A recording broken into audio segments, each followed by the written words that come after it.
kwivanga ku iterambere ry'urubyiruko Youth Connekt Africa Summit, inama ibera hano mu Rwanda nyuma yaho umwaka ushize wa 2021 yari yabereye mu gihugu cya Ghana, mu gihe mu mwaka wa 2020 itabaye kubera icyorezo cya COVID-19. Ni inama ngarukamwaka rero muzi ko ishamikiye kuri gahunda igamije guteza imbere urubyiruko, gahunda ya Youth Connekt. Muzi ko yatangiriye hano mu Rwanda ariko ikaba imaze kuba mpuzamahanga, kuko gahunda ya Youth Connekt imaze kwemezwa mu bihugu bya Afurika bigera kuri 30, ndetse ikaba yarashimwe ku rwego rw'umuryango wa Afurika yunze ubumwe. Youth Connekt rero y'uyu mwaka, inama Youth Connekt Africa uyu mwaka ikaba igiye gutangira mu kanya katarambiranye, aho ahangaha muri BK Arena hateraniye urubyiruko rubarirwa mu bihumbi ruturutse hirya no hino mu gihugu, ariko nanone runaturutse hirya no hino muri ibyo bihugu bya Afurika byamaze kwemeza gahunda ya Youth Connekt muri gahunda z'ibihugu birumvikana. Ahangaha rero urwo rubyiruko rwaturutse muri ibyo bihugu ndetse n'urwa hano mu Rwanda rwaherekejwe cyangwa se ruri kumwe n'abayobozi n'ubundi biganjemo abafite mu nshingano iterambere ry'ibyo bihugu, ariko by'umwihariko noneho iterambere ry'urubyiruko. Mu kanya katarambiranye rero nyakubahwa Perezida wa Repubulika Paul Kagame akaba ategerejwe kuba atangiza iyi nama ahangaha muri BK Arena, aho aza kuba ari kumwe n'abandi banyacyubahiro nabo baturutse hirya no hino muri ibyo bihugu. Nyakubahwa Perezida wa Repubulika Paul Kagame rero akaba ariwe mushyitsi mukuru utangiza iyi nama ya Youth Connekt Africa.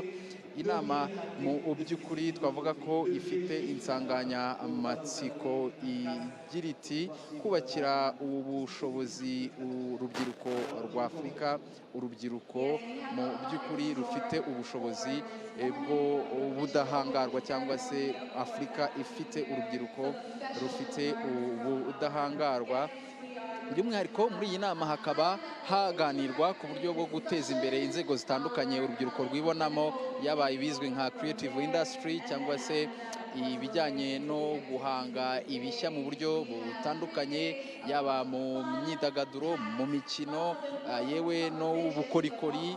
Ibyo byose bikaba biza kuganirwaho ahangaha.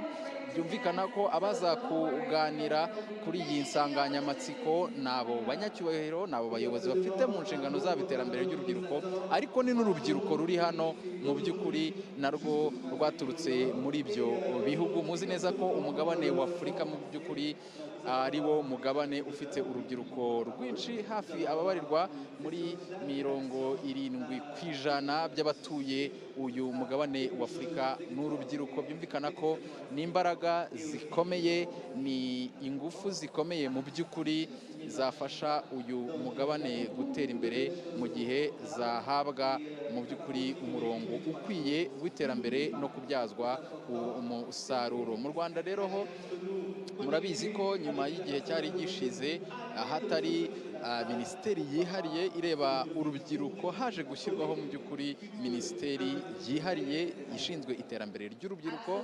Ko hasanzwe hari iyi nama y'igihugu y'urubyiruko, nayo mu by'ukuri ifasha mu kubakira urubyiruko ubushobozi mu iterambere ryarwo mu nzego zitandukanye z'ubuzima, cyane cyane by'umwihariko muri iki gihe haravugwa ikoranabuhanga rero akaba ari rumwe mu nzego urubyiruko rwibonamo. Ngira ngo ababona mu by'ukuri ibikorwa by'urubyiruko, za software cyangwa se za porogaramu za mudasobwa urubyiruko ruhanga, porogaramu zitanga ibisubizo mu nzego zitandukanye z'ubuzima bw'igihugu, bikaba bishimangira mu by'ukuri aho isi igeze. Ariko nanone usibye ikoranabuhanga rizaganirwaho muri iyi nama, haranaganirwa noneho no ku iterambere ry'urubyiruko muri rusange. Mu kanya gatoya mbere y'uko iyi nama itangira, hari urubyiruko twaganiriye by'umwihariko rwa hano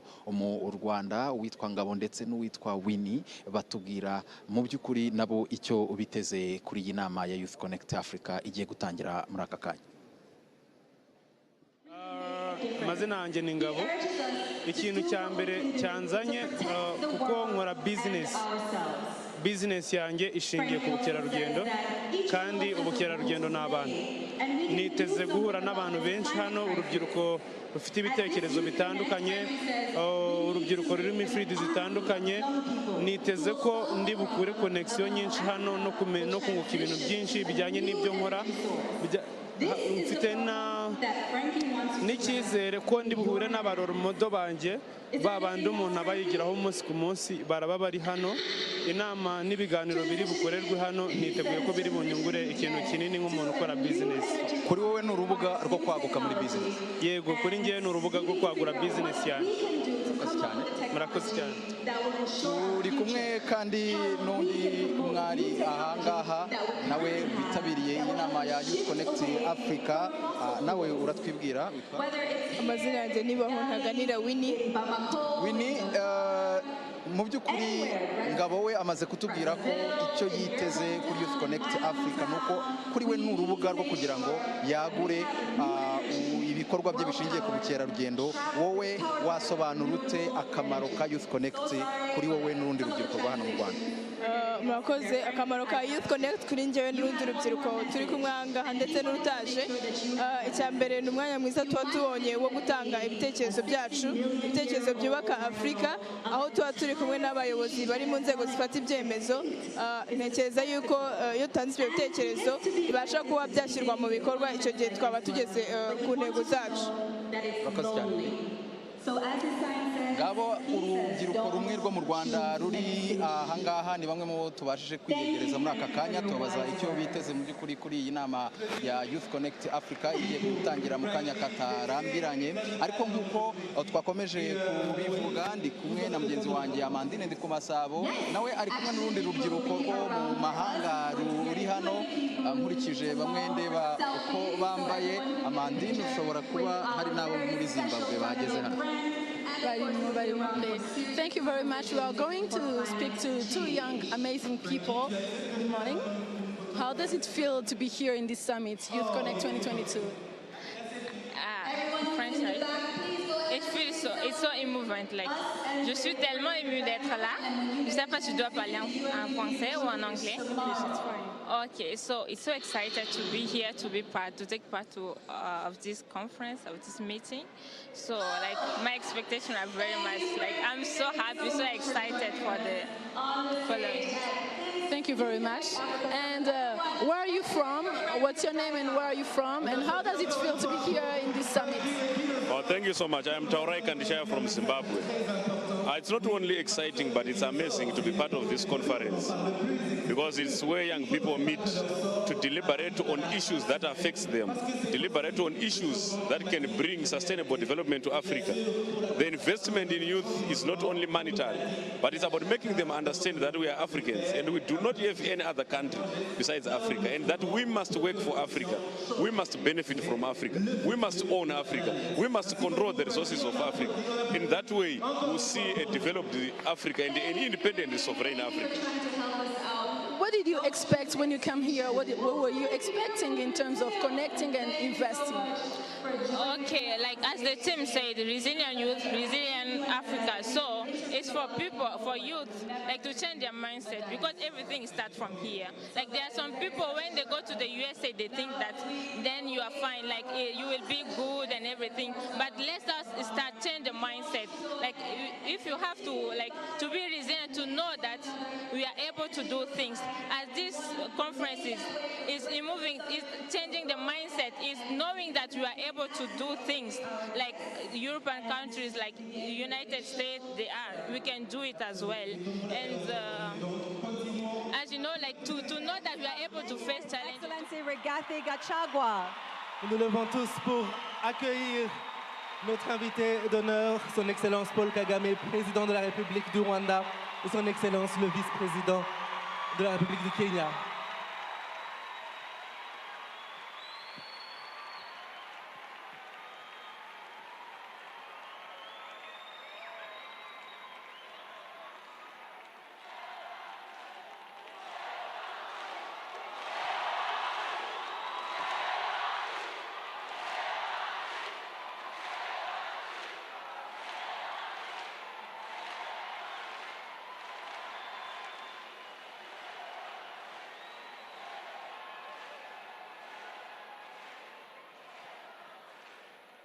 You can be seated, please. Vous pouvez reprendre place.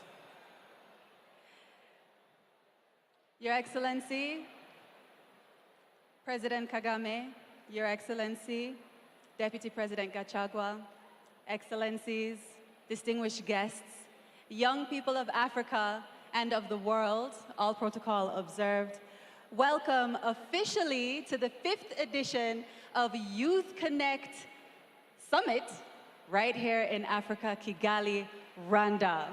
Welcome.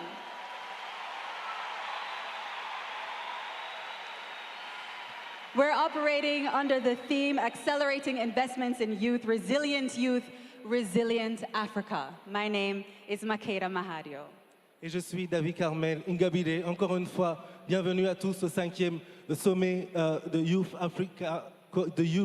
Connekt Africa.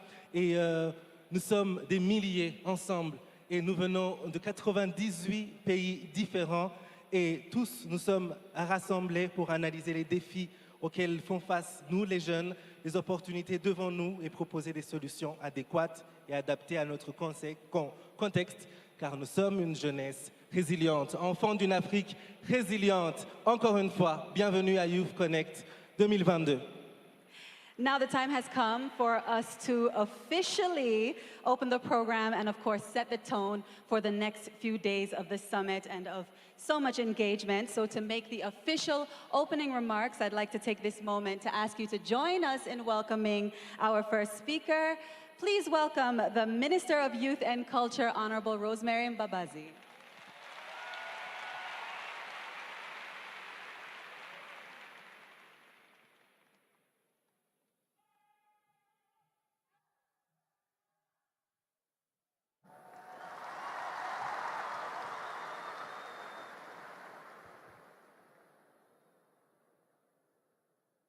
Thank you very much.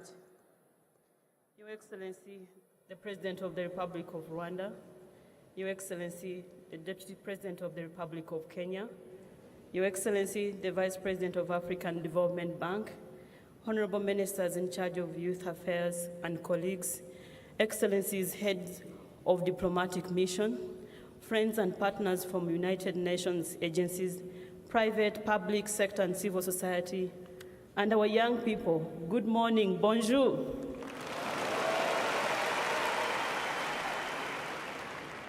It's an honor and pleasure, Your Excellency, to see you here joining us. And we are all delighted to welcome the young people from the continent and welcome them to the land of 1,000 hills and 1,000,000 opportunities in Rwanda. Allow me to convey our gratitude to you all for honoring our invitation to the 5th Youth Connekt Africa Summit 2022 edition. I hope you feel at home, especially for those who are visiting us for the first time. Allow me to thank you, Your Excellency, the President of the Republic of Rwanda, for your time, sir, and dedication and trust in the young people.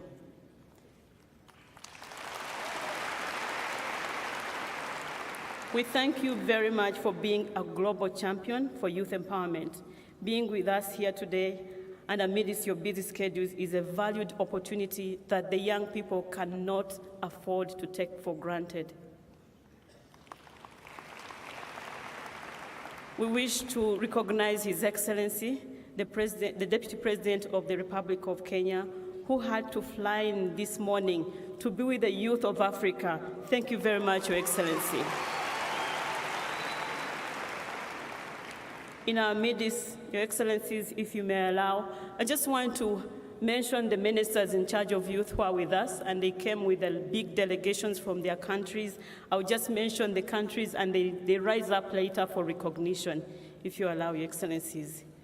We have the honorable ministers in charge of youth from Sierra Leone, Gambia, Tanzania, Malawi, Eswatini, Uganda, Cape Verde, Central African Republic, Niger, Mali, Namibia, Guinea-Bissau.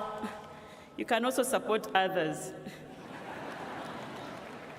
Guinea-Bissau, Guinea-Conakry, Congo-Brazzaville, Senegal,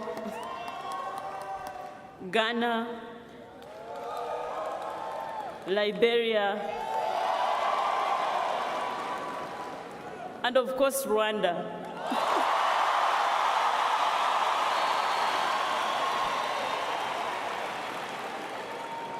Thank you very much. Thank you very much for excitement. Allow me to recognize my colleagues. Can you rise up for recognition? There's a few minutes, honorable ministers present here, behind and around.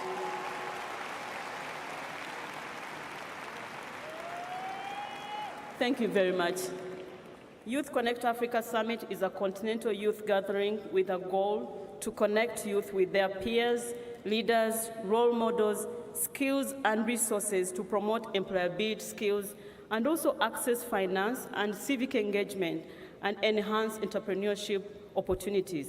It is built on the belief that young people are trustees of the prosperity of our continent, embedded in the Agenda 2063 for African Union. It conveys a strong message that we cannot build the future for our youth, rather build our youth for the future.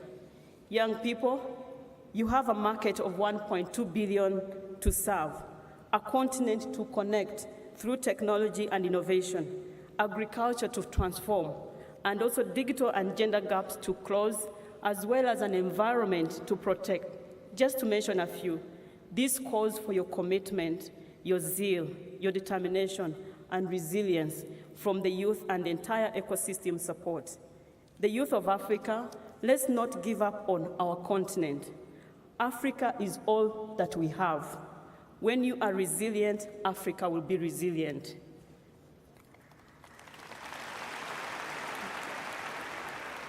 Ten years ago, His Excellency the President of the Republic of Rwanda launched Youth Connekt in Rwanda. It is now a Pan-African platform, now operational in 30 African countries, coordinated by the head of the hub, Ms. Uli Keita from Mali, here with us. This was possible because of a strong network of esteemed partners. Allow me to recognize our partners in this journey 10 years ago. UNDP, COICA, FDB, MasterCard Foundation, Imbuto Foundation, UNICEF, Generation Unlimited, UN Women, FAO, UNFPA, Catholic Relief Services, SOS, World Vision, Akazi Kanozi, and many more. Your partnership is much appreciated. As I conclude, young people use this opportunity to learn, to connect, to share your experiences, but also grow your network as we transform our continent. I thank you very much for your kind attention.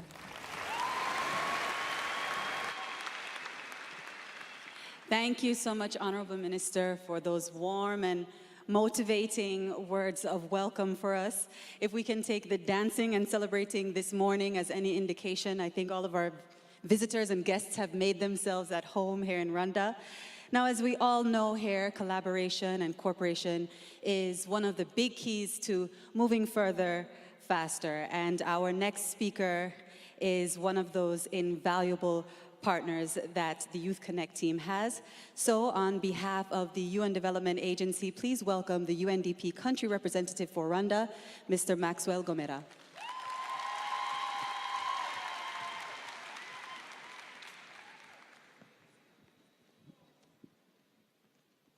Thank you.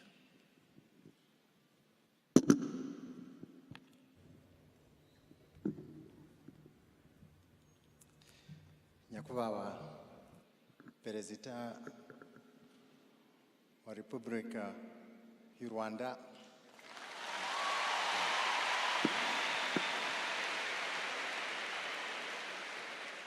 President Paul Kagame, Your Excellency Vice President, Deputy President of the Republic of Kenya, Your Excellency Deputy President of the African Development Bank, Excellencies, Minister here, colleagues from the UN family, the wonderful children of Africa,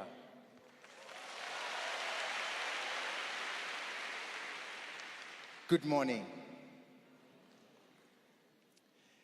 Every year, Your Excellency, between 4,000 and 5,000 startups are founded, most of them by young people. Up to 80% of them fail to reach the stage of investment. And that results in a lot of lost jobs, lost capital, broken hearts. Whenever I think about young people and the startups of Africa, I think about the story of my own mother. I grew up in a small town in Zimbabwe. It's called Kadoma. My mother was a greengrocer. She used to sell tomatoes for us to survive. My mother went to every bank in town trying to find some capital to develop her business. She was young, under 40. She had a 12-year-old to look after. But like many informal businesses in town, especially those run by women, no bank would take a chance on her.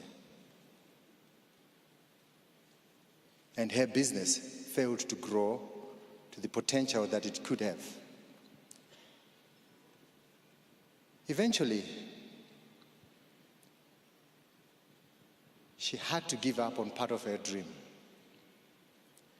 Thinking back, my mother would have benefited immensely from a banking system that understands Africa, that understands some of the conditions that informal businesses in Africa, and especially those run by young people of Africa, operate in.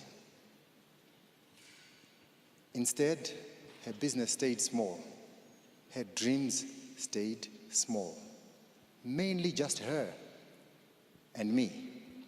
During school holidays, Your Excellency, I would join my mother in her journeys through the suburbs with a big dish of tomatoes on my head to deliver tomatoes. To my mind, my mother invented Vuba Vuba and Uber before it became fashionable. We used to keep very good notes on our customers. My mother knew her customers very well.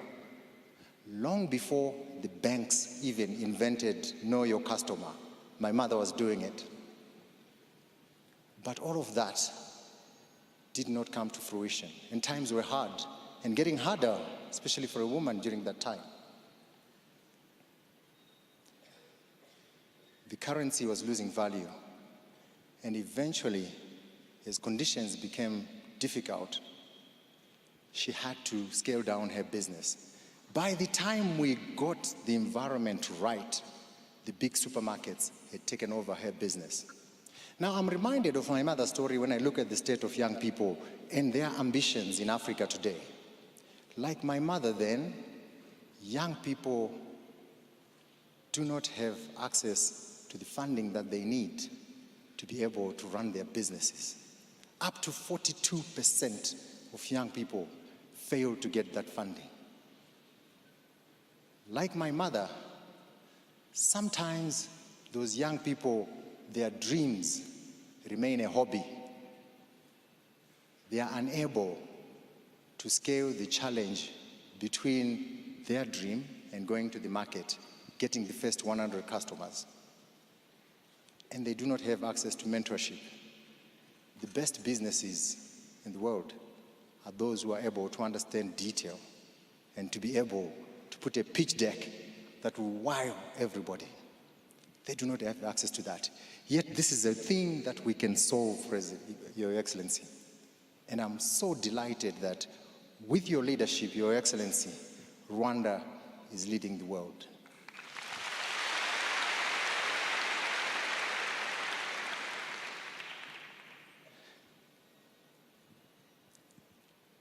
I take inspiration from this story, Your President, when I look at Africa's prospects.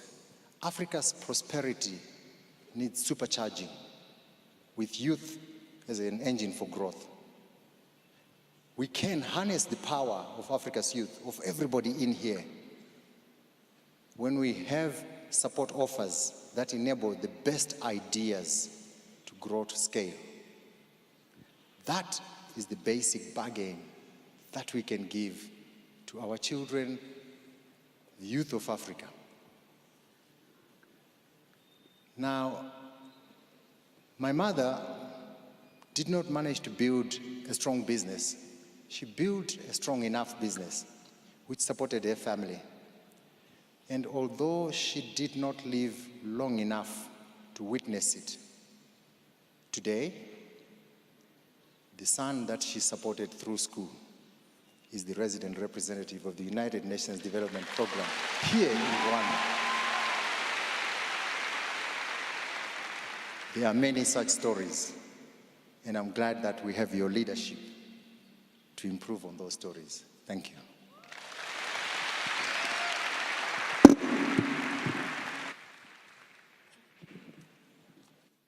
Thank you, Mr. Gomera, for that inspiring story.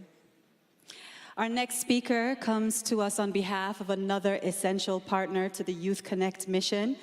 Please join me in welcoming His Excellency, the Korean Ambassador to Rwanda.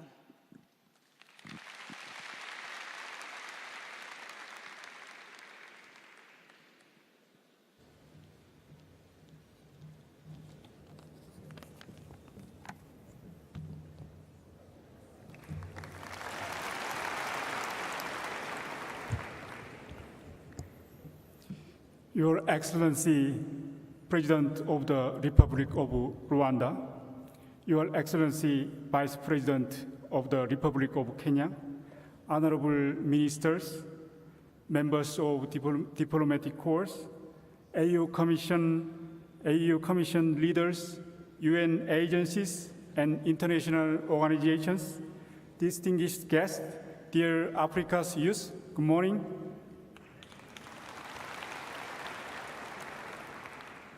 It's my distinct honor to be here today to witness this milestone Youth Connekt Africa Summit 2022. First of all, I would like to appreciate the Youth Connekt Africa Hub, the government of Rwanda, and UNDP for all endeavors in preparing this event with more than 10,000 participants.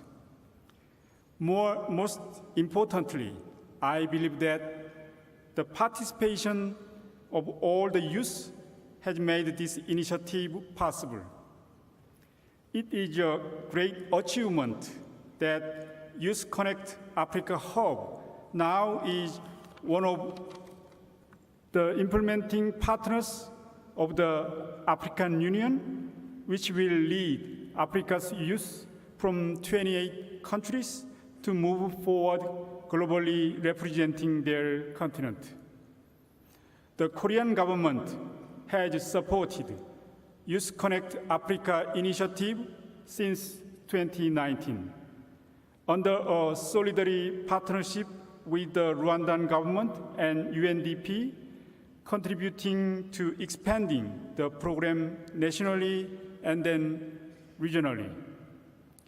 Korea and Africa, despite geographical distance, cooperation and partnership in development, economy and culture have been immensely strengthened for the last 4 decades. Last March, the Korean government successfully held the 5th Korea-Africa Forum with the African Union inviting various delegates from African countries and planned in the near future to host Korea-Africa Summit with the African leaders. 19% of the Korean government ODA disbursement are allocated to African countries, which positions the African continent as the second largest region, followed by neighboring Asian countries implementing projects in sectors like agriculture, education, health, ICT, and environment. In particular, the Korean government's Development Cooperation Agency, KOICA, has established the Africa Regional Cooperation Strategy with its regional-based approach. KOICA is working to achieve the Sustainable Development Goals by applying an integrated approach and customized cooperation. Furthermore, as the new African Continental Free Trade Area has been embarked upon, the mutual exchanges and partnerships are expected to deepen, together with growing people-to-people exchanges. In this light, this year's theme, Accelerating Investment in Youth, Resilient Africa, is significant, considering that the youth under 36 years of age contribute 65% of the African population, and they can become a vibrant engine that can lead not only Africa, but also the world in sustainable development. In order to unleash the potential of the youth as future generations on the global stage, we need to bring our attention to all 7 thematic areas of this summit, which are regarding climate change, peace, digitalization, and future agriculture. One of the thematic areas, en route to COP27, will inspire all of us as the actual concerned parties to think about how Africa's youth can take a leading role in the climate challenges the global world are facing. I believe that the other thematic area, youth discourse for peace, will discover the meaning of a peace-building system to the youth. We can start the discussion by talking about the humanitarian development peace nexus. Lastly, the Forum on the Future of Agriculture and Food Systems in Africa will provide the floor with opportunities to have discussions on how to prepare for the future in the agricultural sector, which is the largest industry that accounts for more than 32% of Africa's overall GDP. The foundation that lies under the theme of this summit, accelerating investment in youth, resilient Africa, includes knowledge, experience, and skills. For knowledge, the Korean government is cooperating in various sectors of ICT, education, and socio-economic development by providing localized consultation, capacity building, and infrastructure establishment. For experience, we provide mutual cultural exchange opportunities through scholarship programs in Korea and Korean volunteers work in the country. These experiences combined with ICT programs, which will make it more feasible for the future generation. Lastly, the most important factor which leads to the digital era for skills, the Korean government is increasing cooperation for enhancing the vocational training curriculum upon the demand of the labor market and incubating new IT enterprises. Your Excellency, Mr. President, distinguished guests, dear Africa's youth, cooperation in the above-mentioned diverse field proves that Korea and Africa are not in a one-way relationship. And the government of the Republic of Korea will continue share its experience and strategies from the unique development journey accelerated by investing in youth, based on a long-term and trust-based partnership. When we stand together, we can develop together. I'd like to conclude my remarks by reiterating Korea's commitment to remaining a close partner of Africa, Rwanda, and UNDP in their effort for the development of Africa's youth to achieve a resilient and inclusive economy and society in Africa. Thank you.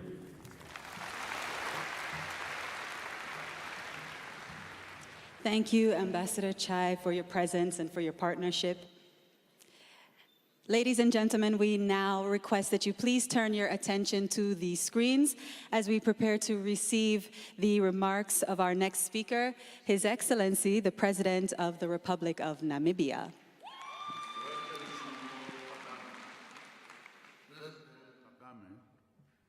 President of the Republic of Rwanda, Your Excellencies, ladies and gentlemen, young people of Africa, the future of Africa is in your hands.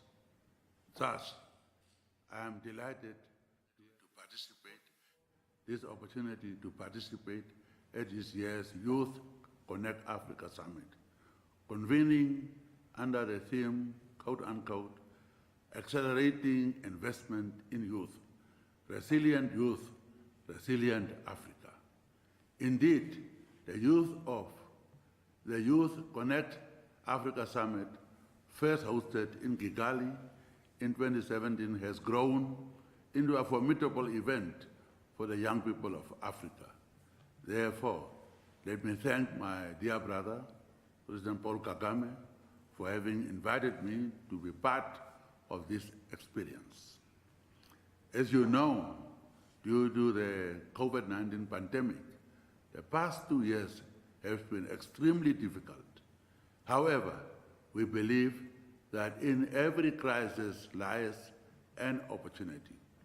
Therefore, the COVID-19 pandemic has allowed us to strengthen our health systems through innovations in science and technology. Moreover, by uniting to fight the common enemy of COVID-19, bonds of solidarity and social cohesion were consolidated, which gives us a perfect opportunity to accelerate investments in our young people as part of our efforts to realize the vision of Agenda 63, the Africa we want. In this information age, young Africans are more integrated and connected than at any stage in our continent's history, owing to improved access to the internet and mobile telephony.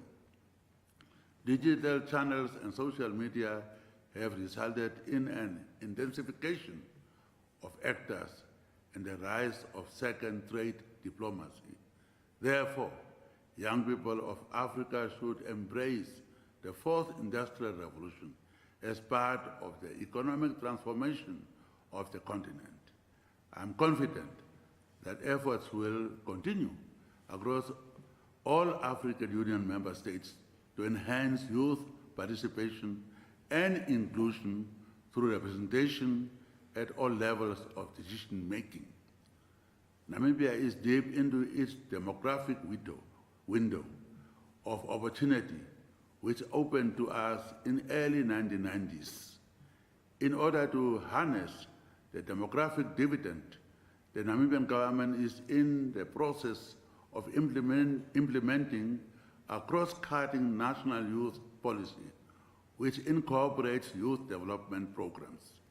The overall goal of the policy is to ensure that young Namibians are empowered and become self-reliant and become productive citizens through improved education, health, and economic outcomes, as well as increased political participation. Conscious efforts have been made to include young people in the political decision-making process, with the youngest member of parliament, who is at age 22, and a deputy minister I appointed in 2020 at age 23, who are members of parliament. Ladies and gentlemen, based on the principles of solidarity, unity, and collaboration, which are core ethos of this initiative, Namibia decided to subscribe to the Youth Connekt Africa program in May 2022, becoming the 28th member state to do so. Collaboration across African Union member states through various instruments, including African Continental Free Trade Area Agreement, will greatly enhance the economic strength of Africa in the global economy. I have often stated, through a quote from Professor Joseph Tischli, that growth that is not shared will not be sustainable. Development and information should therefore be cascaded using technology as an enabler to reach and benefit all members of our societies, specifically young people at the grassroots and rural communities. The premium that I continue to place on youth inclusion, empowerment, and development is not merely a political rhetoric. It should translate into effective governance and sustainable development.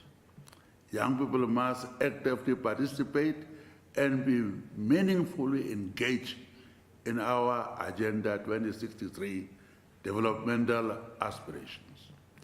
Young Africans, you are the hope and future of our great continent. Your countries and governments are relying on your individual and collective contributions in order to realize the vision of a prosperous and peaceful Africa. This is a time to uphold an enduring value of solidarity. This is the hour to extend empathy and spread hope. This is the hour to provide the drive and direction needed to establish the Africa we want. I thank you. Merci beaucoup à son Excellence le Président de la Namibie. Et merci à vous tous qui êtes avec nous pour... c'est la 5e édition de Youth Connekt Africa, oui. Et nous sommes en 2022, donc ça fait 10 ans. Et c'est une grande étape, il faut le dire. Et pour pouvoir la franchir, c'était avec l'accompagnement de partenaires de marque. Et justement, l'Union africaine a embarqué sur cette aventure dès le départ.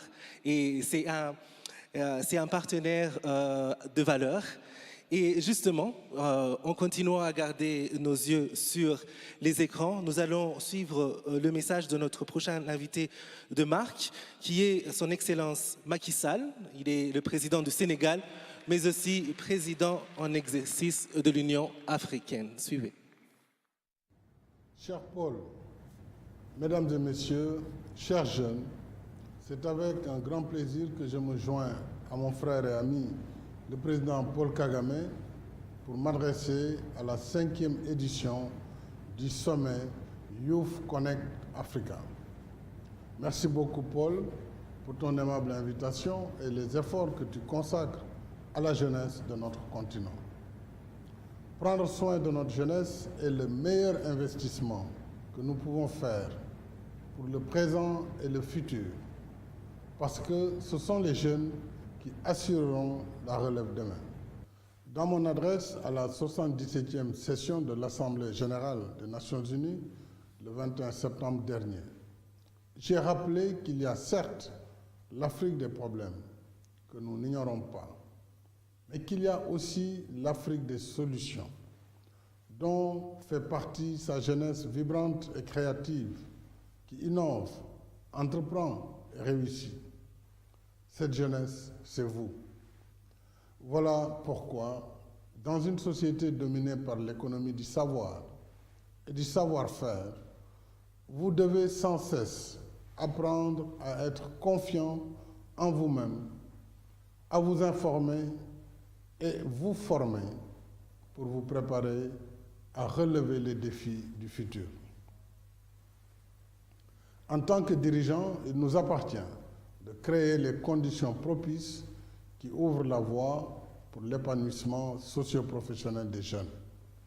C'est pourquoi le Sénégal investit plus de 26% de son budget dans l'éducation, la formation professionnelle, l'enseignement supérieur, la recherche et l'innovation, soit un ratio largement supérieur à la moyenne de 20% recommandée dans l'objectif de développement durable numéro 4. C'est une politique volontariste parce que l'Afrique ne pourra tirer avantage du dividende démographique dont on parle souvent comme atout que lorsqu'elle dispose d'une jeunesse éduquée et formée. Il est fondamental d'offrir aux jeunes des perspectives d'emploi et de création d'activités génératrices de revenus en ville comme en campagne. C'est ainsi qu'ils seront utiles à eux-mêmes, à leur famille, à leur pays et à leur continent. Une jeunesse résiliente, comme le veut le thème de cette édition. C'est aussi une jeunesse qui s'investit pleinement en faisant vivre tout son potentiel pour se préparer à la vie d'adulte en évitant les dérives des temps modernes.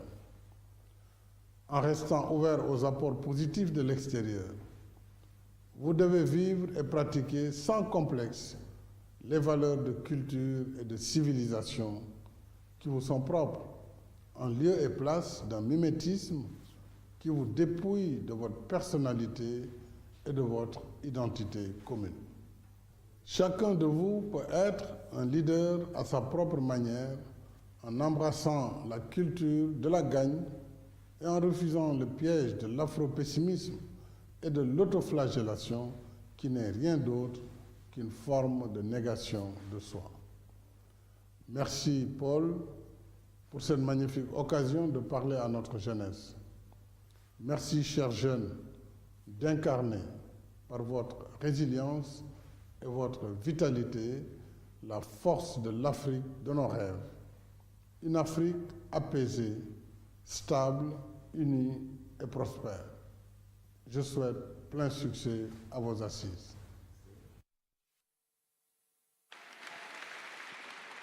Merci beaucoup encore une fois, des applaudissements pour son Excellence le Président Macky Sall du Sénégal.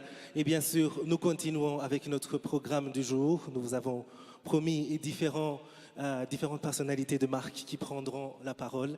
Et nous continuons, n'est-ce pas, Makeda? Oui, distinguished guests, please join me in welcoming our next speaker, who we are honored and pleased to have in our presence this morning for the opening of this Youth Connect Africa Summit 2022. Please welcome the Deputy President of Kenya, His Excellency Rigathi Gachagua.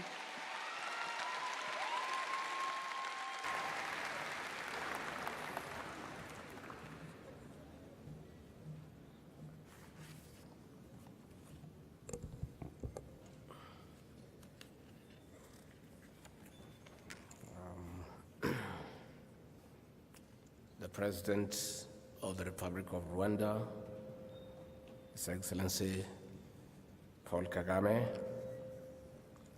the Ministers of Youth, AU Commission leaders, development partners, international organizations, private sector representatives, the civil society, representatives of academia, youth entrepreneurs, youth leaders, innovators, students, artists, the youth of Africa, distinguished guests, ladies and gentlemen, I bring you greetings from the President of the Republic of Kenya, Dr. William Samoei Ruto.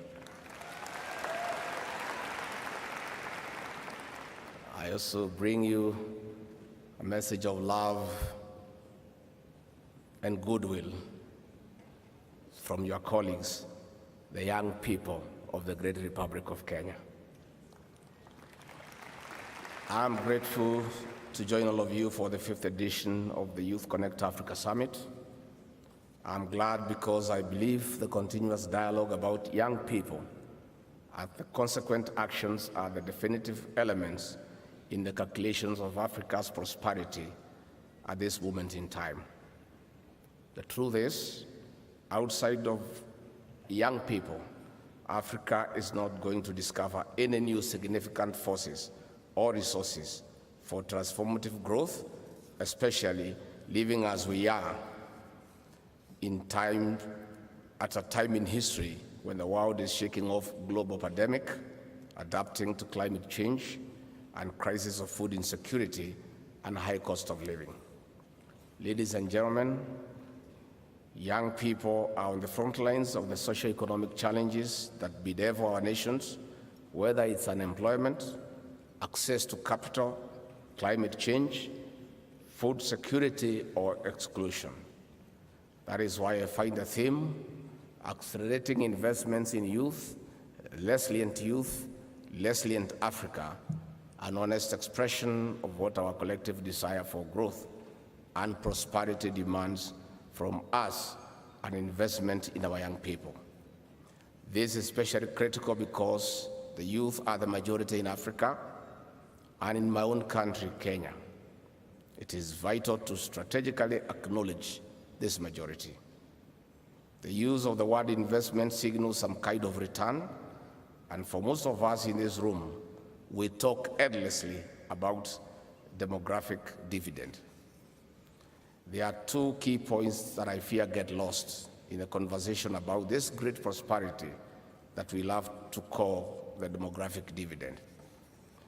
As every entrepreneur knows, the decisive point in any venture is the work that happens between investment and return. By this, I mean to propose that we must bring a working attitude to investing in young people.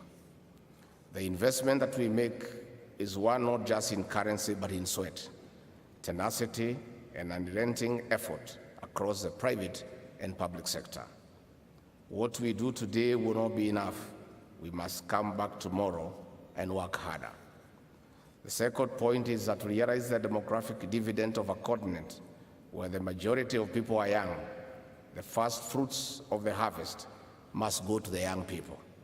This is the only way to empower our people. I applaud Youth Connekt for representing this truth in action and for creating this wonderful platform for all of us to work towards a wholesome demographic dividend. Ladies and gentlemen, investing in the youth, as our administration sees it, begins with placing the youth agenda in a predominant position of our national development agenda. This is informed and powered by their participation and the Kenyan Constitution, which expressly provides that the state must take measures to ensure a fulsome participation by the young people in social, economic, and political life of our nations. Further, there are international instruments, such as the International Convention on Economic and Social Rights, to which Kenya is a signatory, the East African Youth Policy, African Union Agenda 2063, the United Nations Strategy for Youth 2014, and the Sustainable Development Goals, SDGs. To answer the express dictates of our Constitution, the Kenyan National Youth Policy 2019 was developed to guide and energize our path to full inclusion of our young people. It is for that reason that we are here today to join the youth of Africa to tell you in a nutshell, you are the future of this continent.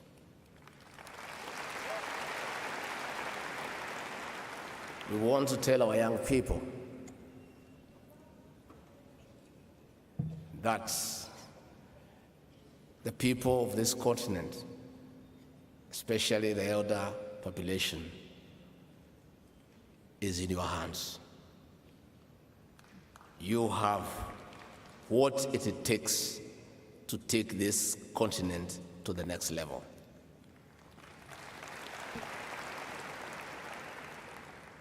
And granted, age is on your side. You have the energy, you have the passion, you have the zeal, and most importantly, you have the brains that we need to turn around this continent.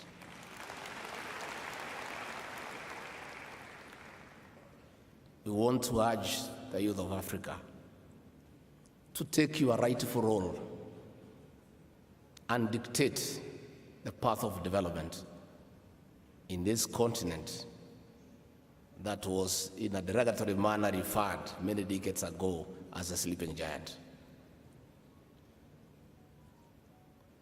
Fate has conspired to challenge you to take leadership, to show the way forward, to change the way things have been done traditionally. This is a creative age. This is the tech age. This is the creative age. This is the innovative age. The leaders of this age are the young people of Africa. And please, don't shy away from responsibility. Don't shy away from responsibility. This continent depends on you. You have the ideas. You have the creativity. You have the energy. You have the motivation. All that remains is for you to occupy your space and do what must be done. In my country, Kenya, we told our young people to take over leadership in all spheres of life. In the last election that we held on the 9th of December, our National Assembly has 349 members.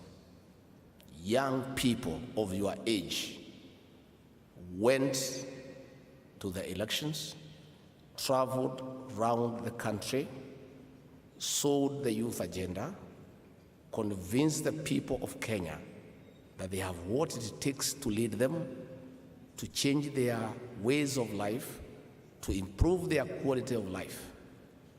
And the people of Kenya were so persuaded. And in the elections of the 9th of August, the people of Kenya indicated in a very strong statement their faith and belief in the young people. And 33% of all the members of the National Assembly elected are below the age of 35 years.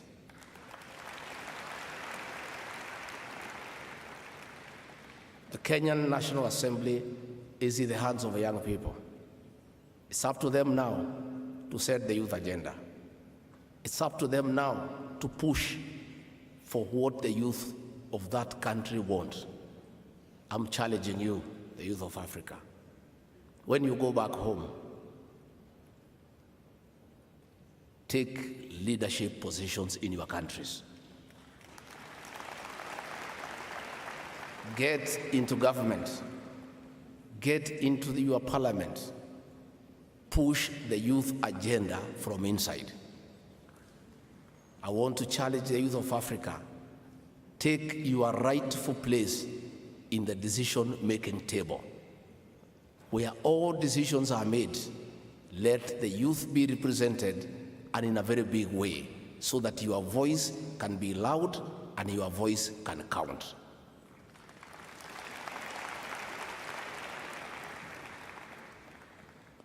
And when I was invited to come for this conference on behalf of my president, and we want to thank President Kagame, because you have shown the leaders of Africa in a great way to trust the young people and to give them an opportunity to excel.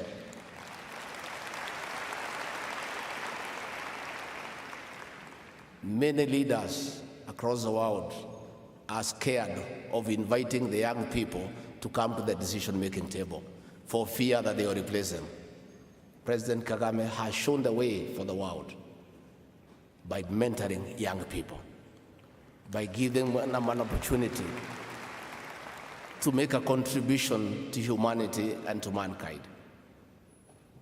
to allow them space to get involved in the economies of their countries. And we salute you, President Kagame, for believing in our young people.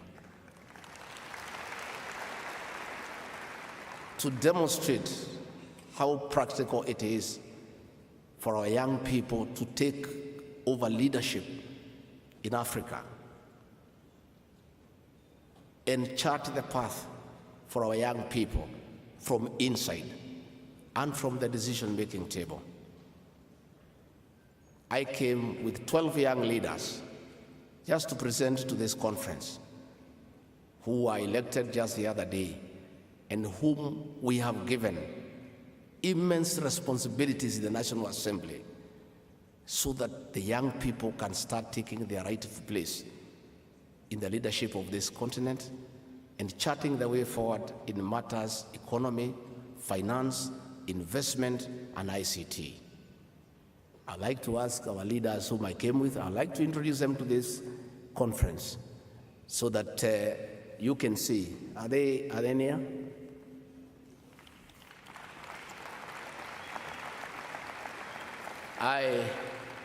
You can see they are youthful people. I came with the Honorable Silvanus Osoro. He is the Chief Whip of the majority in the National Assembly of the Republic of Kenya, young as he is. I came with the Honorable Ndindi Nyoro, a second member of Parliament, who is the chairman of the Budget and Appropriation Committee of the National Assembly. And all the resources of the Republic of Kenya are in the hands of that young man. I came with the Honorable Patrick Munene, who is a senior member in the Health Committee. I came with one of the miracles of our country, a little young girl. This young girl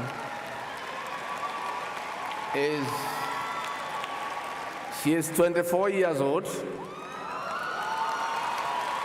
and she was elected as the women representative of Bomet County and defeated mature, experienced women. She is called Linet Toto, and Toto is a Kiswahili meaning the small one.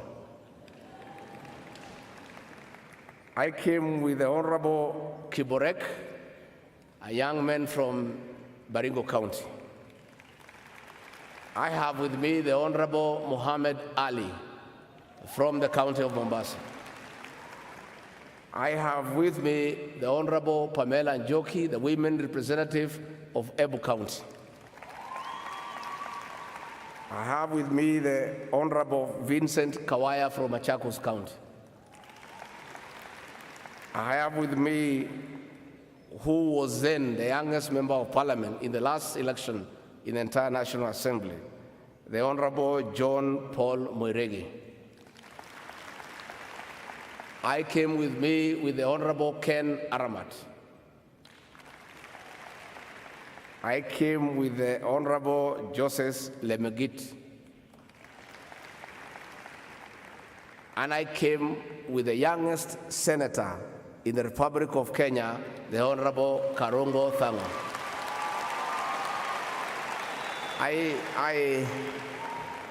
When I made the decision to come with this team, I just wanted to demonstrate to the youth of Africa that it is possible for you to take your rightful place on the decision-making table. Finally, Your Excellency, it is important that we say much as we encourage our youth in Africa to take their rightful place and take leadership in matters, investment, in business, in ICT, in leadership, it is not possible if those of us who have been given an opportunity to lead do not create the right political stability and environment to allow them to prevail. It is for that reason that I want to take this opportunity to salute the President of Rwanda for the political stability that you have established in this great country. Those of us who are students of political science and history know the journey that you have gone through in terms of redeeming this country from ethnicity to creating very serious political stability, and you have now engaged on a serious economic transformation of this great republic. And we urge all the leaders of Africa to give our young people space to take their rightful role. Let us create political and economic stability to create the right environment for our young people. With those very many remarks, Mr. President, I have been asked by my president and the young people of Kenya to request with humility for you to consider giving the young people of Kenya the opportunity to host Youth Connekt next year.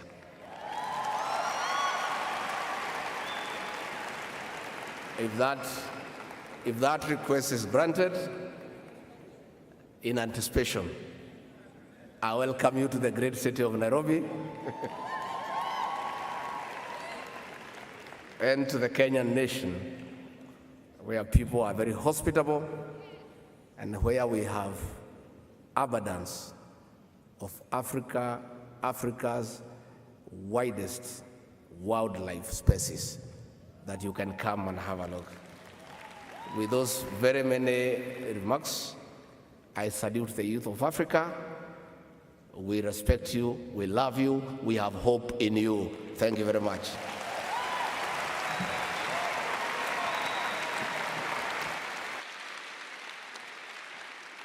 Merci beaucoup.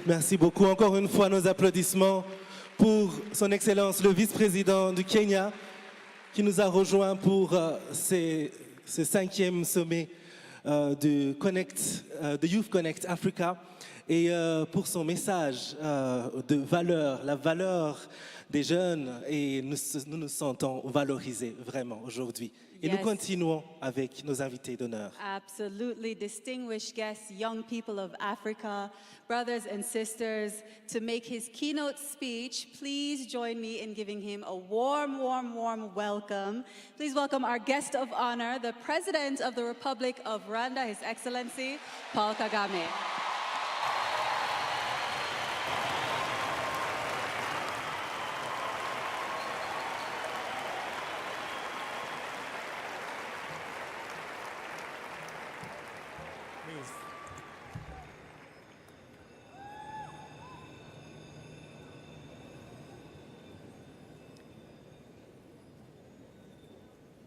Excellency, Rigathi Gachagua, Deputy President of the Republic of Kenya, distinguished senior members of government, ministers of youth who are here, diplomatic corps, distinguished ladies and gentlemen, and in particular, the young people of our continent.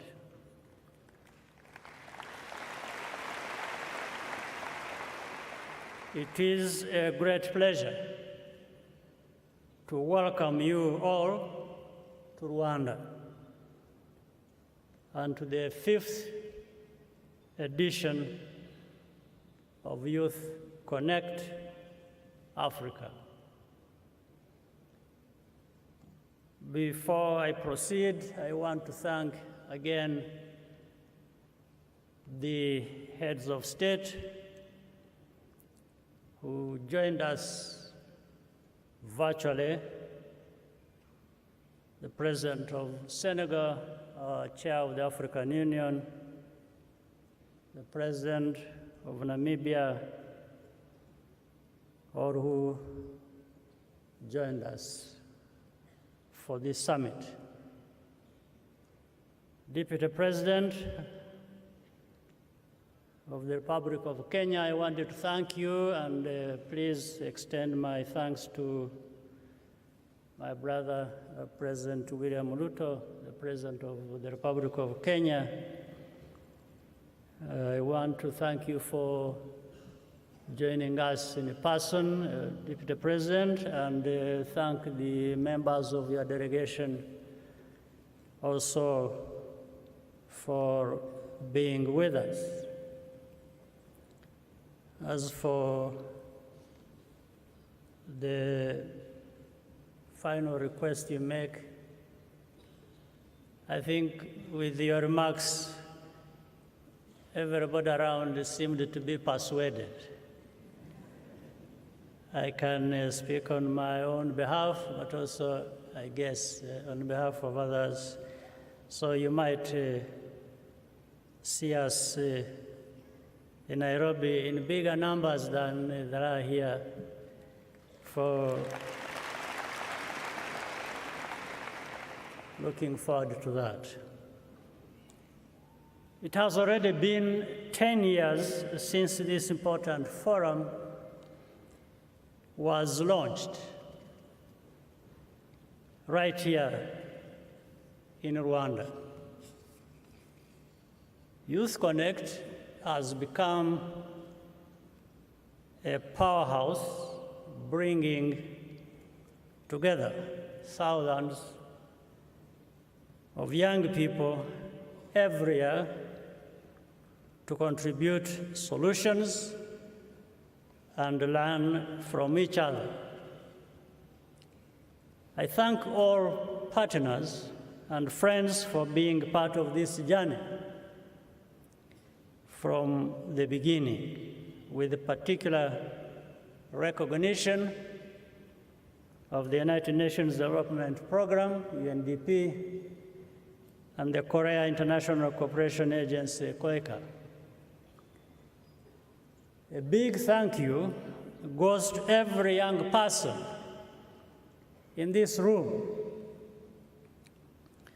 With your insights and innovations, you are leading the way for a more resilient Africa. Youth Connekt helps us to tell these success stories, get to know each other better, and build solidarity. Africa is not a continent of problems, not at all.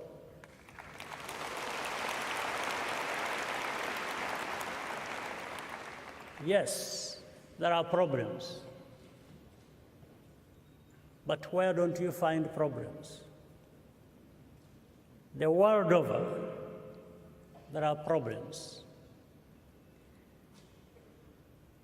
So we have to deal with our own problems, but we are not a continent of problems.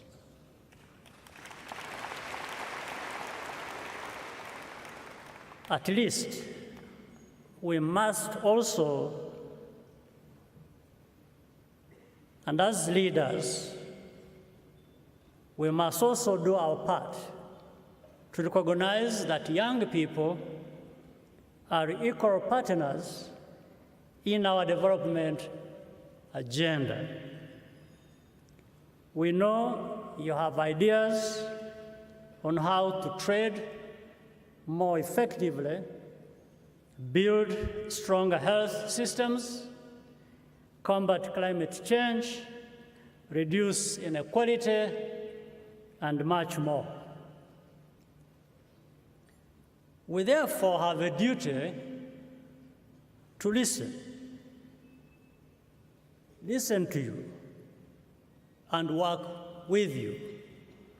I think the Deputy President of the Republic of Kenya said much to that. Allow me to leave you with this piece of advice. Hard work, even if it is smart work as well, without purpose is not fulfilling. Therefore, we must also bear in mind the purpose, who we are, what we want to be, where we want to go, and all that driven in our minds by having a purpose. May I add that with that purpose, you can add a little bit of discipline.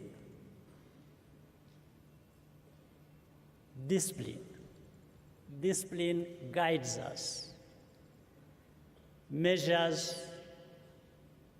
and lets us know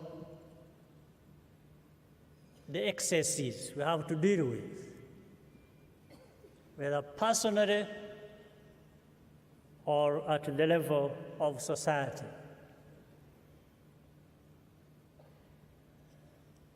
Have you ever had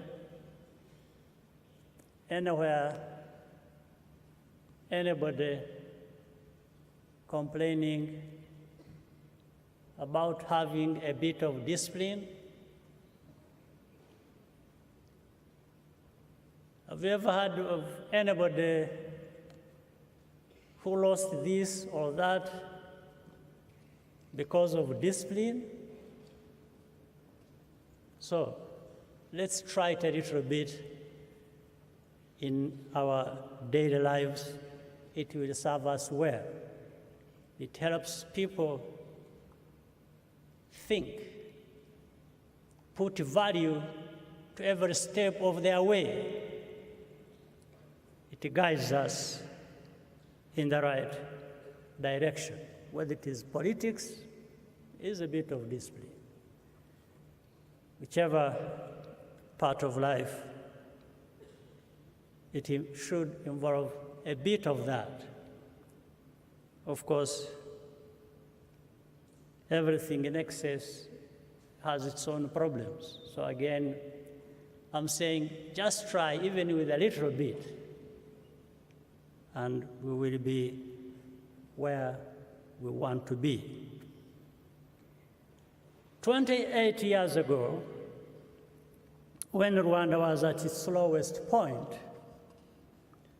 our country and the people dared to dream big, to give ourselves something to look forward to every day.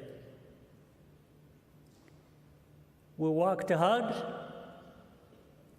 and worked together to overcome division, provide justice, and build prosperity.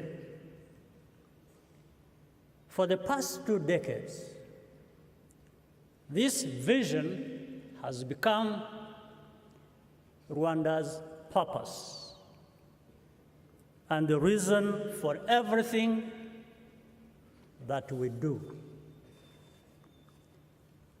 I always want to thank the people of Rwanda for their understanding and embracing these principles that have taken us this far.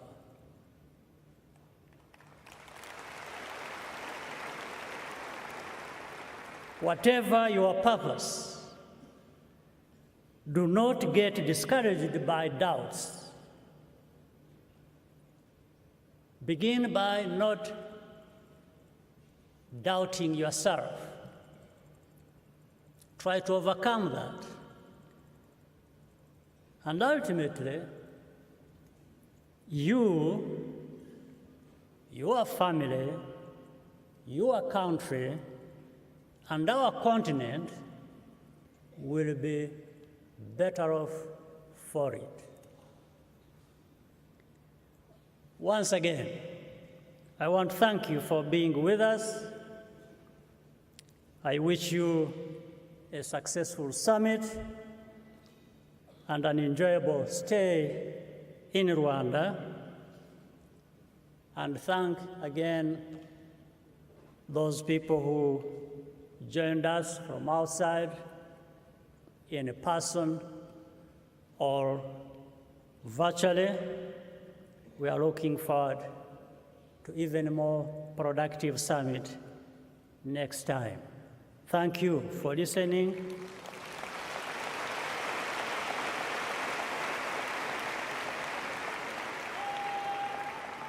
And I'm looking very much forward to our interaction in a few moments. Wish you all the best. Thank you very much, Your Excellency. Thank you for your encouraging words and for empowering young people to fulfill their purpose and their potential. We're looking forward to hearing more from you in the conversation to follow that's going to be hosted by the brilliant moderator that we have with us, Ruveniko Parirenyatwa. Oui, absolument. Une session interactive tout à l'heure, mais avant, une vidéo, n'est-ce pas? Et pas n'importe quelle vidéo. Une vidéo qui va justement nous mettre dans le bain de ce sommet qui va durer 3 jours autour du thème accélérer les investissements dans la jeunesse, une jeunesse résiliente, une Afrique résiliente. Please turn your attention to the screens. She wants to be a pilot. He dreams of being an entrepreneur. He wants to solve the climate crisis. She dreams of becoming a world-recognized innovator.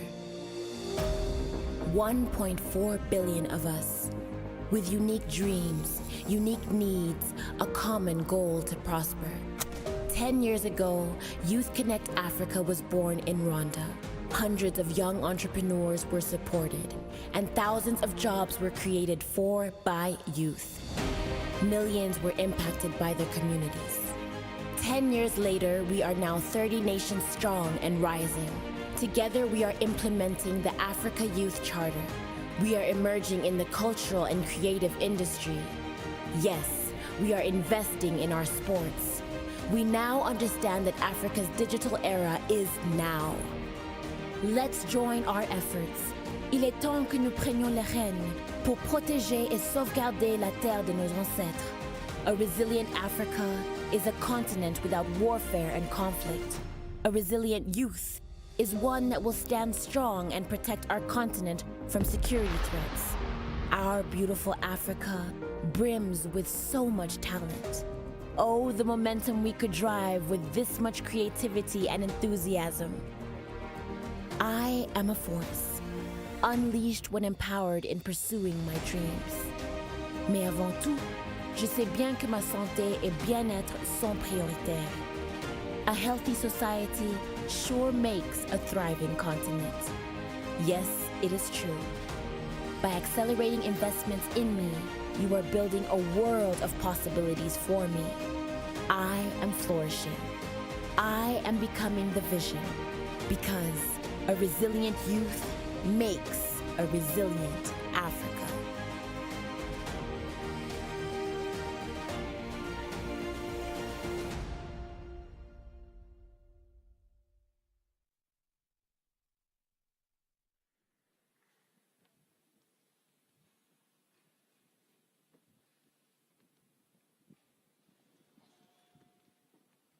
Mwiriwe. Ndishime kubabona mwese. It's a pleasure to be back here with you at Youth Connekt Africa. In 2019, I remember being here, and now because I'm back, I feel like I can say to everybody else, Murakweza neza Rwanda. So to the youth of Rwanda, mumeze fresh? Mumeze bo?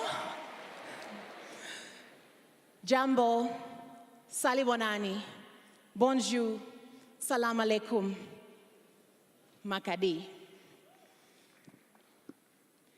I'm very honored to be here today, Your Excellency, our Excellencies, distinguished guests.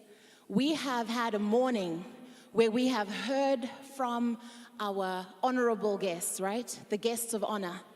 But now I think it's time that we open the floor so we can hear from who I think are the honored guests, which are the youth of Africa today. You who are here today, who've flown in from different countries, different parts of the continent, it is now time for us to be able to engage with our leaders. Imagine being all the way here and not being able to speak and not being able to say anything. So now it gives me great pleasure to welcome our panel onto the stage and then to be able to open the floor to all of us so we can engage. I love arriving in Kigali because I'll tell you something. There's Africa, then there's Africa. When you come to Rwanda, you are in Africa, okay? When I landed last night, the lights that I could see from the aircraft, I mean, there's parts of Africa. Sadly, I was at Africa Oil Week in Cape Town last week, and sadly, there are still 600 million Africans that have no access to electricity, who can't switch on a light. So I'm telling you that the few of you who are privileged to be in this room today, who are part of the leaders, the change makers, and who are welcomed in this beautiful country that I call Africa, right? It is really nice to be here again. So welcome to everybody, and let's now engage. It gives me pleasure to welcome our first panelist. Last time I was here, I remember you saying, we have heard if you want to go far, go together. If you want to go fast, go alone. But what of if we go far and fast together? Ladies and gentlemen, help me welcome to the stage His Excellency, the President of the Republic of Rwanda, Paul Kagame.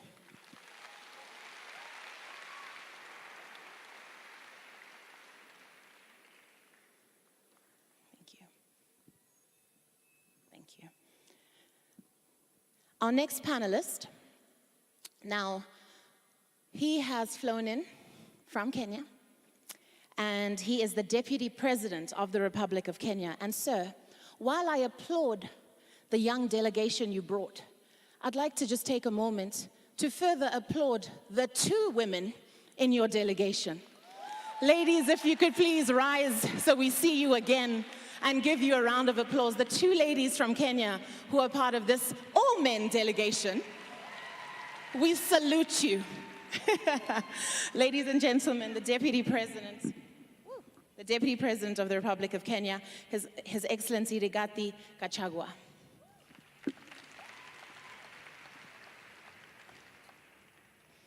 Our next panelist this morning gives me pride to introduce, because he is from my motherland, Zimbabwe. Where is Zimbabwe in the house today, by the way?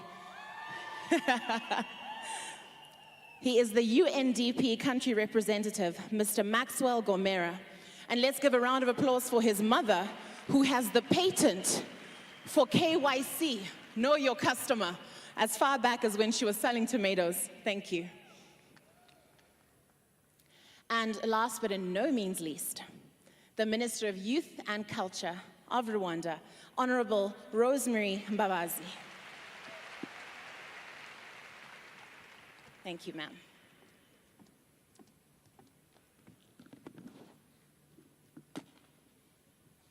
Right, so ladies and gentlemen, I hope that you are ready, because I definitely am.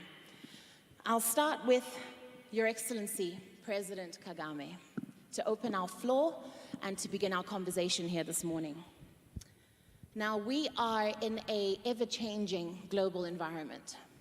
Some might read the news and watch the news about the war in Ukraine and think that doesn't affect us. I'm in Africa, right? But there is a change in world order. And our question to you this morning is, how can the youth position themselves, the African youth, smartly to be able to take advantage of what is happening in this global changing world today?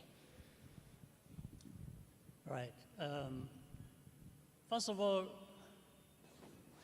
the world order will change from time to time, with or without us, with Africa and African youth or without.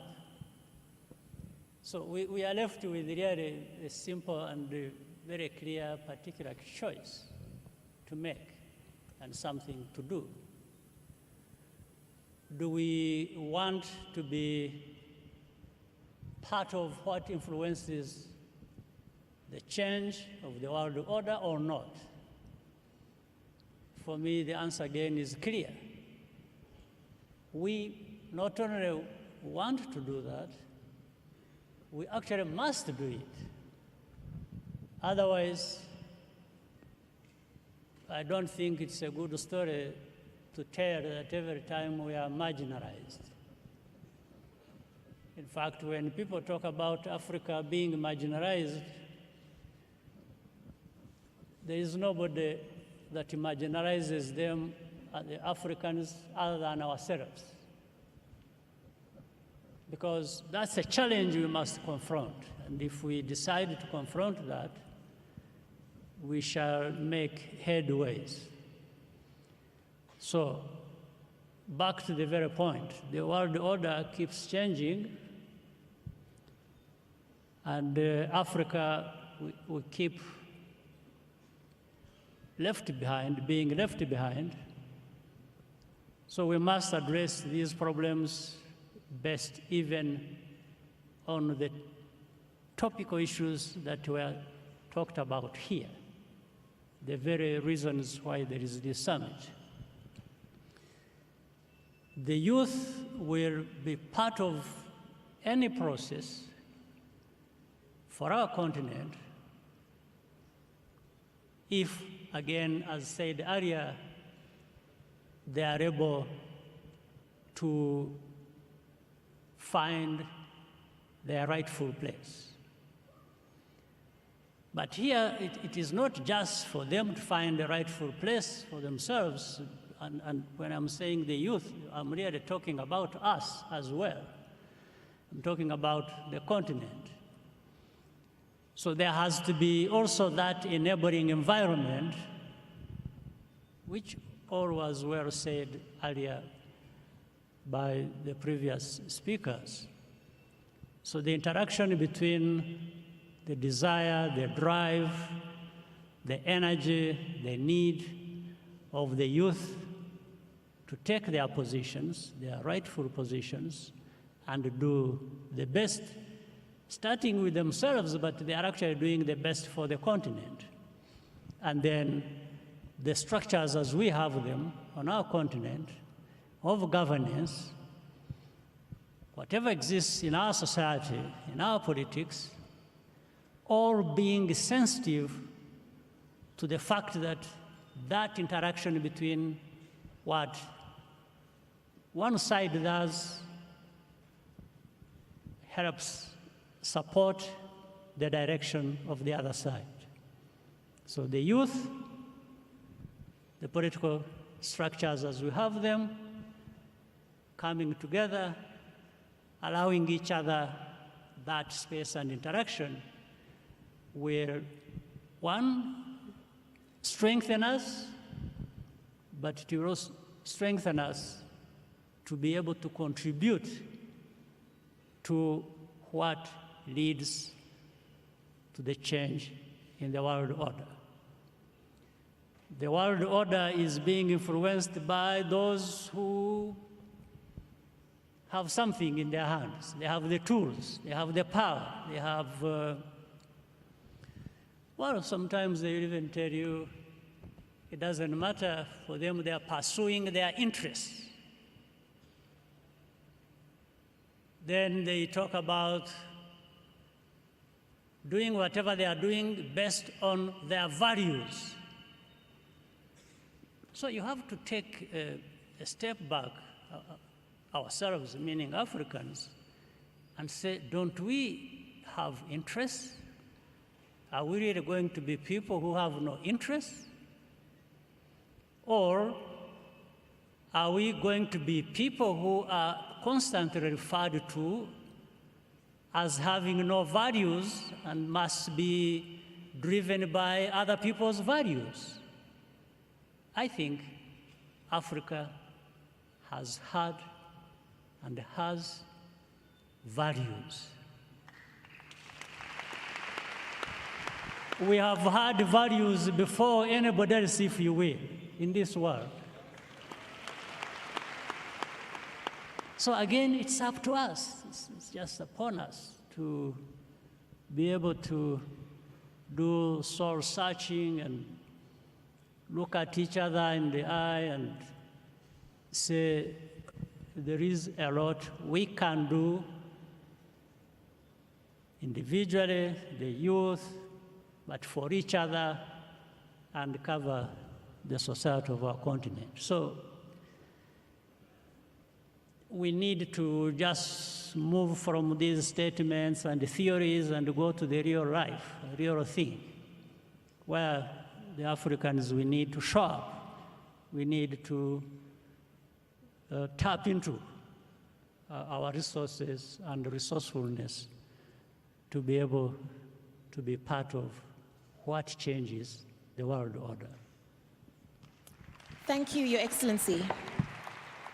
We do need to keep up. At the UN General Assembly, you talked about that we are now in a digital economy, especially as your message to young people, that we need to keep up with this. So I'll now direct my next question to Deputy President Gachagua and ask you about the post-COVID economy.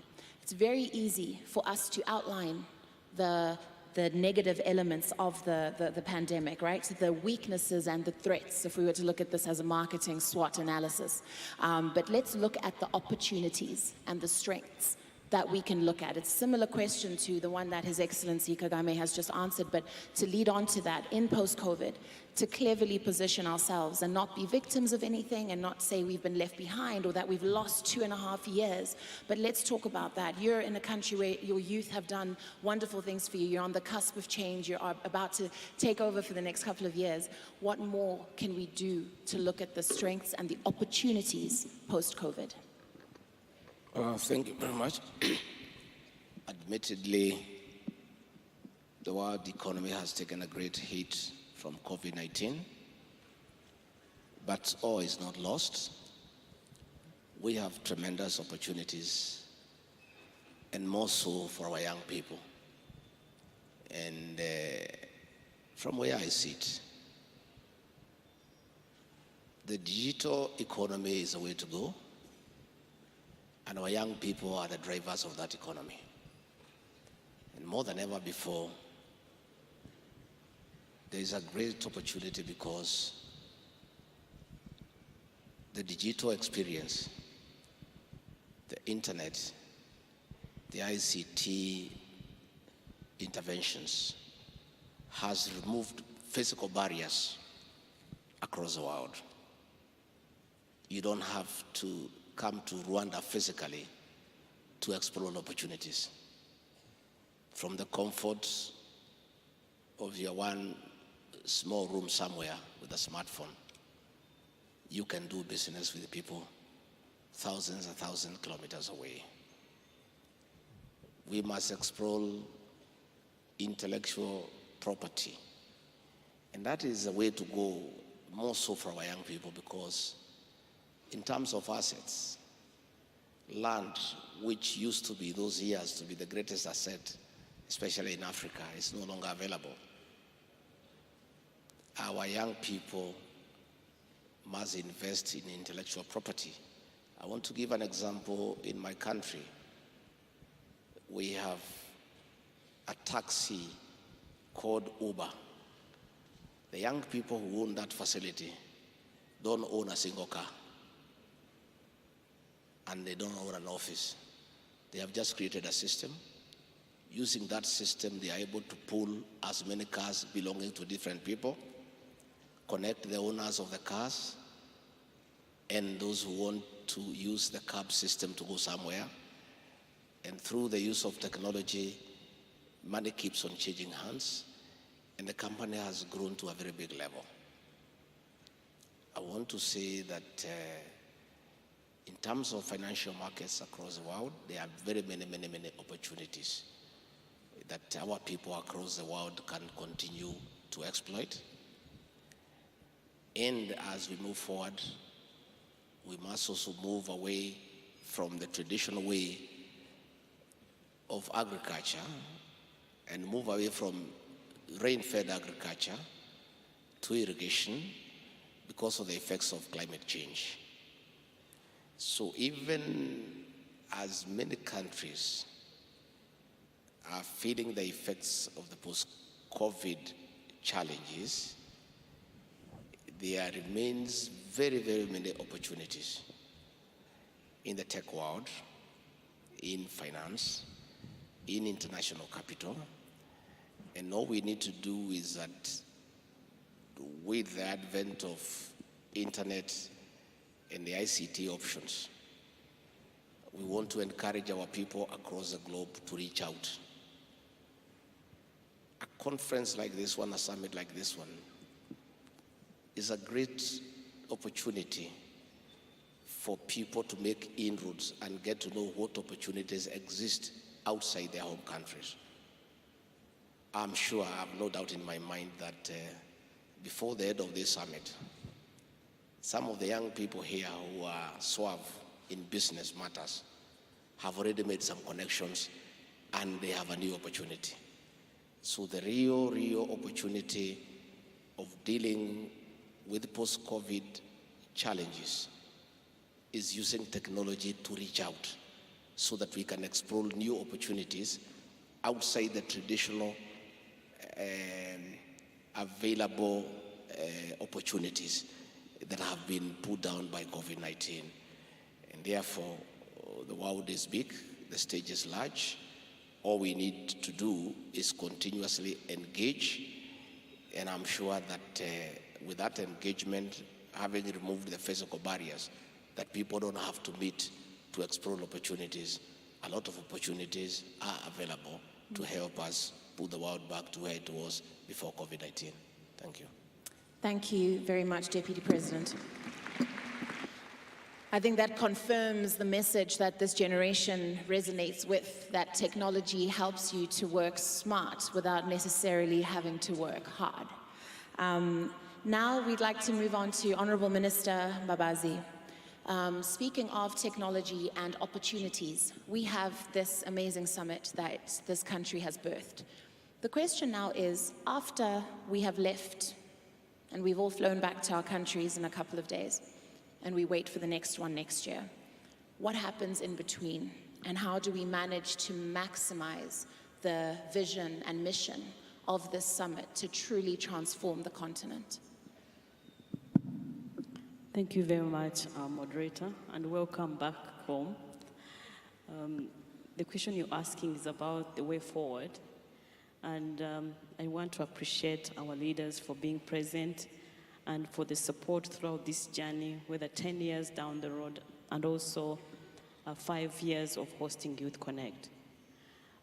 One of the main objectives was in threefold, I would say, and that will inform the next steps post the summit. The first one is to influence policies.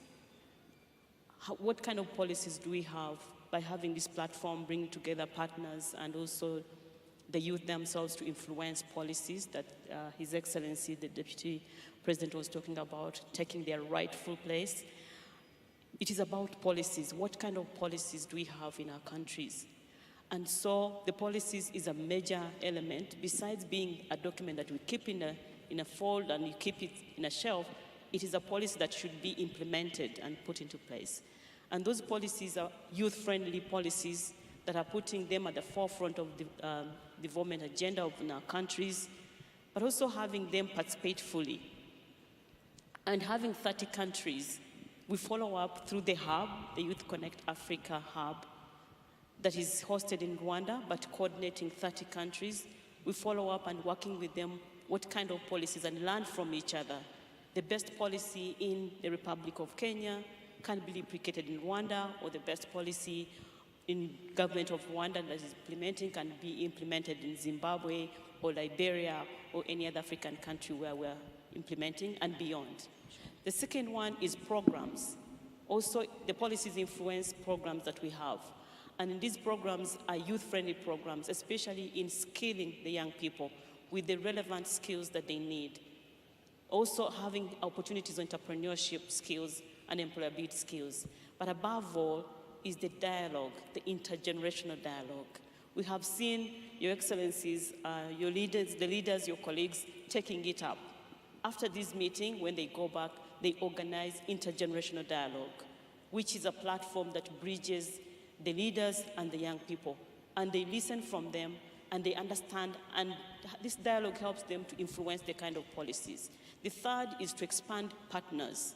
We started in 2012 when we had only about 4 to 5 partners. Now we have more than 50 partners. And the same ecosystem that we have in Rwanda of the partners that we have that are influencing in the policy spheres of influence are the same that we are building at a country level. So the Youth Connekt country chapter in a country that has launched it, we create that kind of ecosystem and network that supports young people so that we avoid duplication and wasting resources, but instead we create linkages and we have more economies of efforts by producing and doing much more. So post the summit, we follow up. We have many young innovators that are here that are also got awards. We have Youth Fellow, Youth Connekt Fellow, of like-minded young people, a network of more than 100 young people that are influencing and change makers in their community. But also different components of Youth Connekt are implemented at the country level. So when we meet at the summit, we listen from each other. What have you been doing and what else can I do? So when they go back, they also implement. Thank you very much, Honorable Minister. So policies, programs, and partners, like a triple P, you know. Mr. Gomera, I'll come to you now. And straight after that, I think it's important to talk about policies. Now, as UNDP, you go into all these countries and you do so much work there. But there is the issue of policies, that sometimes you go there with these ideas, and as has been said, the dialogue happens. The youth are energized, they go back with passion. Deputy President talked about taking our rightful places at the table. But remember, there are some policies in some countries that don't allow us to take our place. We still have to wait to be given a place. So let's talk about the work UNDP does, and maybe some of the challenges that you face where policies, especially programs as well, affect the productivity and the progression of these kinds of think tanks and the ideas that come out of this. Thank you, Rubeneko. Before I get into that, I must say, Your Excellencies, I'm inspired by your words today. I'm especially inspired, Your Excellency, by your view that Africa and Africans are no longer a people to whom things happen. We are no longer a people for whom things are done. My 23 months in this country have shown me that we are a people with whom things can be done. And our work with young people in this country has shown me that we are also a people who make things happen. So I'm very inspired by that.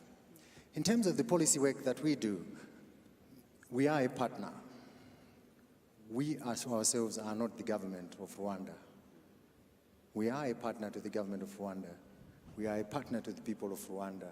Sometimes in their journeys to look at the world today and say, as you've said, there's a lot of trauma that's happening in the world.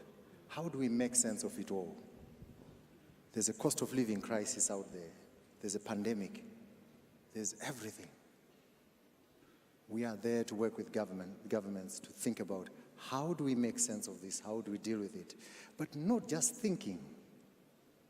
We are also working with governments to show that we can do something about it. And we've worked, especially in this country, to look at areas where we can demonstrate that actually there's another way of looking at the world. We worked with the government of Kenya some years ago to look into Kenya's energy mix. And it was UNEP which worked with the government to drill the first gas well in Kenya. And right now, if you look at Kenya's energy mix, it's the pride of Africa. The United Nations was there to be a partner. But we also understand that just having a pilot there is not enough. We work with governments to take things to scale. We look for partners. We look for the African Development Bank over there. We look for youth. We look for everyone in this house, the education sector. I was talking to my brother from Africa Leadership University. We work with them to make sure that things get done. Thank you very much, Mr. Gomera. Thank you. So that has warmed up our stage, I hope, and I'm hoping that you're all ready to engage with our panelists this afternoon, and we'll take our first set of questions now.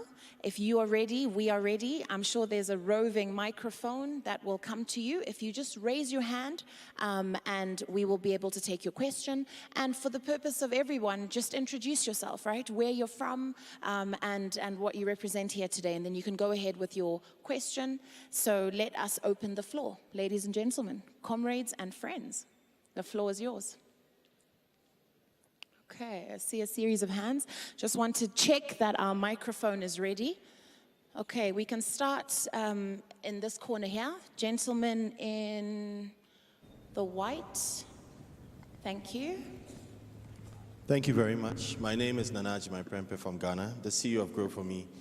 And first of all, I want to commend Rwanda for conducting the first trade on AFTA, and I think it's a very exceptional achievement.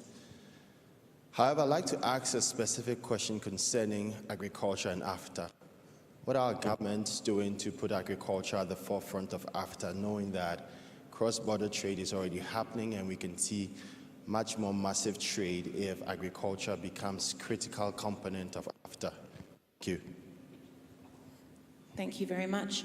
What we can do is we can take our first round of questions, maybe 3 at a time, and then come back to the panel. I think maybe that might be a good way to do it. Our next hand, we can come here. Where's the microphone? Okay, all right, you may go ahead. Yeah. Where's the microphone? There you go. Yeah. You can give him.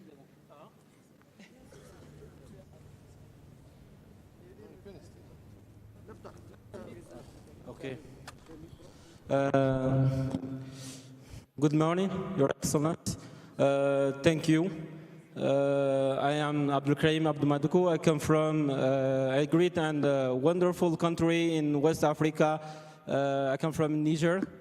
And I congratulate you for this summit, this initiative. I will speak in my language, French. Donc, Monsieur le Président, comme vous l'avez dit, nous ne sommes pas un pays, un continent de problèmes. Il est vrai que nous avons les crises sécuritaires au Sahel, dans le bassin du Congo. Nous avons connu Ebola, la Covid-19. Bref, il y a tous ces problèmes. Mais dans le même temps, on constate qu'on a de merveilleuses opportunités. Je vous invite tous à visiter la magnifique ville d'Agadez dans le nord du pays, de mon pays, ou bien le plateau de Gizeh en Égypte. Nous avons ce magnifique pays de 1000 collines. Ils ont fait de cette géographie accidentée un atout dans l'Afrique du Sud. Et je comprends que tout ça, c'est de belles opportunités pour nous permettre de créer de la richesse, de faire une économie très forte. Mais ma question, c'est que généralement, lorsqu'on parle de tout cela, l'on oublie une partie importante des jeunes, surtout les jeunes de loin les plus discriminés. Je parle principalement de 3 catégories. Les jeunes femmes dans les zones rurales. elles sont très souvent oubliées, elles sont sous-représentées. Je parle aussi des personnes handicapées. Je suis l'une des rares personnes aveugles de mon pays à pouvoir étudier jusqu'au 3e cycle et à pouvoir être avec vous par là. Ici, la plupart de mes frères et sœurs, personnes handicapées d'Afrique, n'ont pas eu cette opportunité. Et troisième chose, je parle des minorités qui sont souvent également oubliées. Alors comment on fait dans le cadre de Youth Connekt? Comment on fait dans le cadre de nos politiques et programmes? Madame la ministre, vous avez parlé de cela, pour que, oui, l'on parle des jeunes, mais qu'on parle de tous les jeunes partout de l'Afrique, parce que nous ne voulons pas seulement changer l'Afrique. Nous sommes quand même le berceau de l'humanité, nous sommes le pays de toutes les valeurs, le continent de toutes les valeurs, et nous voulons changer carrément le monde, mais nous ne pouvons pas le faire si tout le monde n'est pas pris en compte. Comment on fait ça? Merci. All right, thank you very much. We're going to take one more question from this side, then I'll come over to that side of the room. Lady with the colorful blouse, thank you.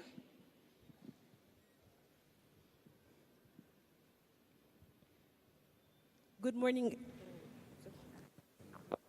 Good afternoon, everyone.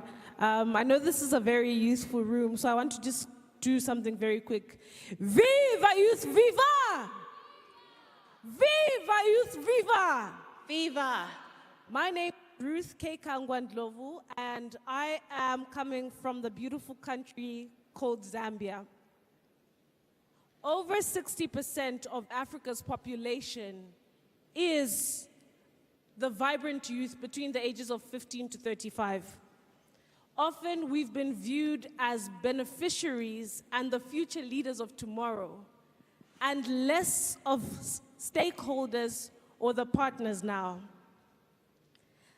My question, Your Excellencies, is how can we foster for intergenerational dialogue and a co-leadership which invests in the young people now to create synergies to bring forth the Africa we want? How can we begin to build trust between institutions and young people, as well as create shaped successes of our in Africa? I end off by bringing out a quote that Namibia's First Lady, Ma'am Gengos, once said. She stated that the only logical way to manage generational transition is to intentionally groom suitable successors to ensure a smooth transition. So how can we foster for this dialogue and co-leadership? Thank you. Thank you very much.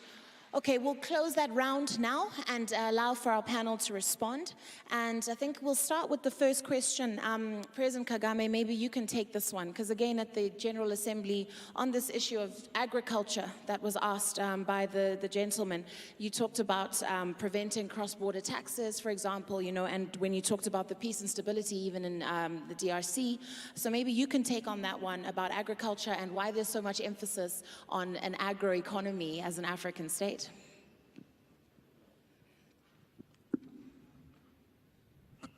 I think increasingly there is light being shed on the importance of agriculture,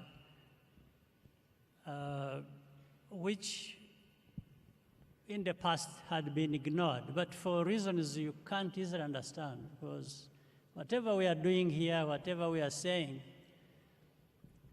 agriculture is a source of what enables us to walk, to work, to do everything we do, because it's a source of food. We need that. So if anyone was imagining agriculture is not important, that was a big mistake. But I think every day there is a realization of its importance. But we have also been helped by the fact that agriculture has had visibility in terms of that not being a source of our livelihoods in terms of food, but also as a big sector of business. It's not just food that we eat or we grow agriculture, grow crops and have different sources of what to eat, whether it is livestock, it is fisheries, and so on and so forth. Now, then we have the land where we have to do agriculture. I don't think there is anything lacking in that, whether it is land or water, or in fact, we've been spoiled by having rains and sunshine, and in a mix that enables our agriculture to thrive. And maybe that's why people took agriculture for granted in the past on our continent. But I think, as I said, we are waking up to this fact that we need to invest ourselves more into agriculture. Everything is available. It's a source of food. We need the food systems have to develop, have to grow. That's the future. That's the world over. And then, as a source of business, we have seen how people can thrive on that. Now people are going to start producing, or have been doing so for many years, for export. People can feed themselves and then be able to feed others through that trade and business interaction, that is a great thing to do. And it ties in with the climate change issues, how we take care of these challenges of climate. In a nutshell, the world has come to wake up, and therefore Africa has not been left behind. And I think we are seeing a momentum which we should encourage, and therefore be able to do that. So the point of DRC, what was it? It was just that when you talked about it briefly at the UN General Assembly, because we're talking about the ease of access, right? And the way that we can, do business between each other as countries. Yeah. For example, even taxes. Yes. You talked about the issue of Eastern DRC having to reduce their taxes because of the level of instability there is, So those kind of hindrances on our continent, whether it's political, whatever the case might be, they are those challenges. Yeah. So it was just to highlight what you had mentioned, but I think you have answered the question, yeah. Yeah. Yeah. So, but that is anyway the whole thing. And now that we have the African Continental Free Trade Area in place, I mean, really, we have to be dealing with the production, productivity, then we have the markets, and then the African Continental Free Trade Area is the biggest free trade area now. It has become the biggest in the world. So all these are opportunities for us, for the young people, to now switch their minds to something that initially had not been so important, but is more important now than almost anything else.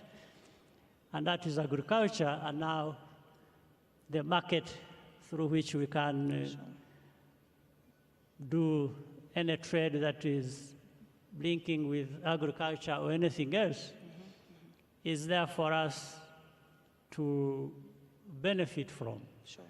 So I don't see really the difficulty, and if the young people tune their mind the correct way and look at all of these opportunities available to us, which even touch our own lives, but also touch other people's lives elsewhere, and in between there is a lot of money to make. So what is it that they were waiting for? Right. Thank you. Thank you very much, Your Excellency. We had a second question. I don't know, Honorable Babazi, if you want to try and take that one from our brother who was speaking in French. We'd want to make sure that we address all the questions, or maybe Mr. Gomera, did you catch some of it? Okay, what we can do for now is we can look at the one that came last from the lady from Zambia, and we can look at how we can foster integrational dialogue, how young people can begin to put trust in institutions, and how we can be looking forward to succession. How are today's leaders setting up young people for that? I'll come to you, Deputy President. Thank you very much. That's a very good question and a very good insight. The young population constitutes 60% of the population, as she has rightly put it. This 60% can influence and have any decision made anywhere in the world. As I said in my address, it's upon our young people to take the lead and the initiative to assert themselves and influence policy. Policy is lobbied, it is influenced through advocacy and through lobbying. We want to encourage our young people not just sit as bystanders at home. And as I said, I want once more to encourage our young people to seek for opportunities to provide leadership. And most of these positions are elective. And with the 60% of the population, our young people have no excuse at all not to occupy any position they desire anywhere in the world. They have the numbers. It's simply for them to put their act together and decide what areas they want to have influence, and then have a very pragmatic engagement with their peers of that particular age and seek for those positions and applying the superiority of numerical advantage, take over the positions and influence policy. And we need to lobby governments in Africa to create a regulatory framework that is friendly for young people who have no experience, who have no capital, to be able to get into the business world, to be able to be active participants of the economy. But that will be done through lobbying and influencing policy. But that cannot be done if our young people are not organized and are not determined. And I want to tell the participants in this conference, nobody will come for you at home and give you a position. You have to leave home and go and look for it. And please, don't believe that story that you are the leaders of tomorrow. No. Why do you want to be the leaders of tomorrow? Be the leaders of today. Anybody above the age of 18 is an adult for every practical purpose. So why would somebody be telling you when you are 25 years that you are the leader of tomorrow? The young people between the age of 18 and 35 are the leaders of today. Please, please, let the people of President Kagame's generation and my generation not confuse you and cheat you that you are the leaders of tomorrow. You have the energy, you have the brains, you have the creativity, you have the numbers. Please get your act together, and once more I ask you, take your rightful place in the decision-making table. Love it. Thank you so much. We are the leaders of today, not tomorrow, right? I believe we have some football legends in the house today. Where are they? The football legends. This way? Please may you stand. I just heard. I mean, I don't know a lot about football, but I just heard. Wow. Okay. So this is what you look like off the field, huh? All right. So from our legends, it would be nice to hear from. Wait, you wanna come onto the stage? All right. It'd be nice to hear from one of you. That's nice. If we could, thank you. Very much. Thank you. Thank you. My name is Anthony Bafo, and I'm from Ghana.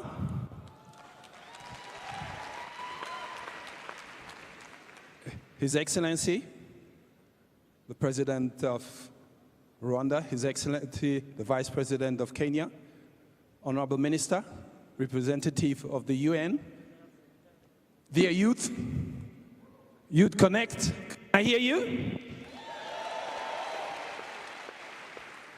It's a great honor to be here. We just created a project which is called The Legends in Rwanda, and to also create the Veterans World Championship. But as you have seen, I'm not alone. I'm with better players, I don't know. Sorry, I know you're good with your feet, but the way you're on the edge of that stage is making us so nervous. Are you scared? Yeah, please just come. I should come to you? That's it. Right, come center stage. No problem. So I'm at the center stage now. That's where I feel at home. I'm not alone. Let me introduce the other legends to you as well. We have African Cup winners. We have Olympic gold medal.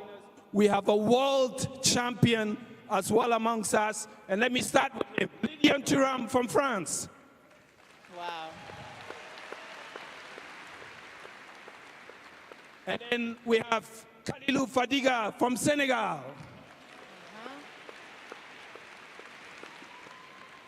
Then we have Patrick Magic Mboma from Cameroon. Please come on stage. Patrick, please may you all come on stage as you're being called up. Please come on stage. Yes. You see Kalilou Fadiga, Patrick Mboma, Lilian Thuram, and then we have the man who is still very good with his waist, Mr. Roger Mila from Cameroon.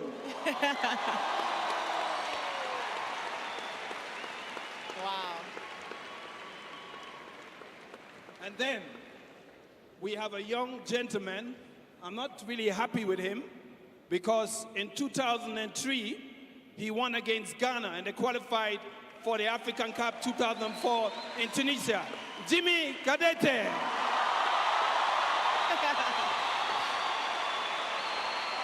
Nice.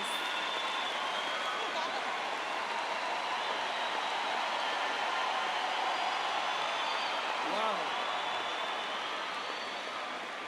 Yes. This is your own. But you see, when we play football, we always need a team behind the team. Yes. And someone also who leads us. And there's a young gentleman. We are here at Youth Connekt, and you see we're all young. And this gentleman is called Fred Siwe. He had the vision with the Veteran Championship, World Championship.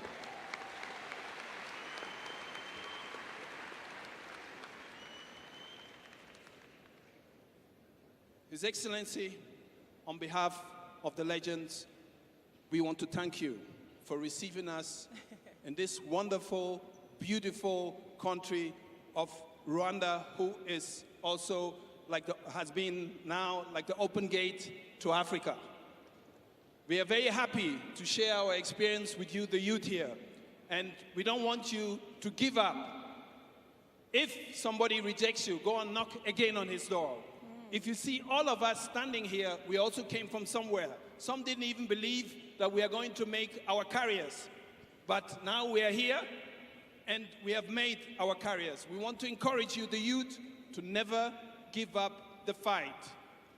And one word I'll give you to go home with after this Youth Connekt: there's no elevator to success. You have to take the stairs.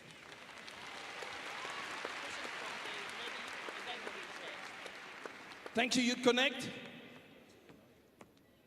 Thank you, Africa. And we don't want to forget one person, sorry. In football, you see you have federations, and they are led by presidents of the federation. So we have the president of the Rwandan Ferrafa Federation, Monsieur Olivier, a very young man. Okay, yeah. And Honorable Minister of Sports, thank you for being a great host to us.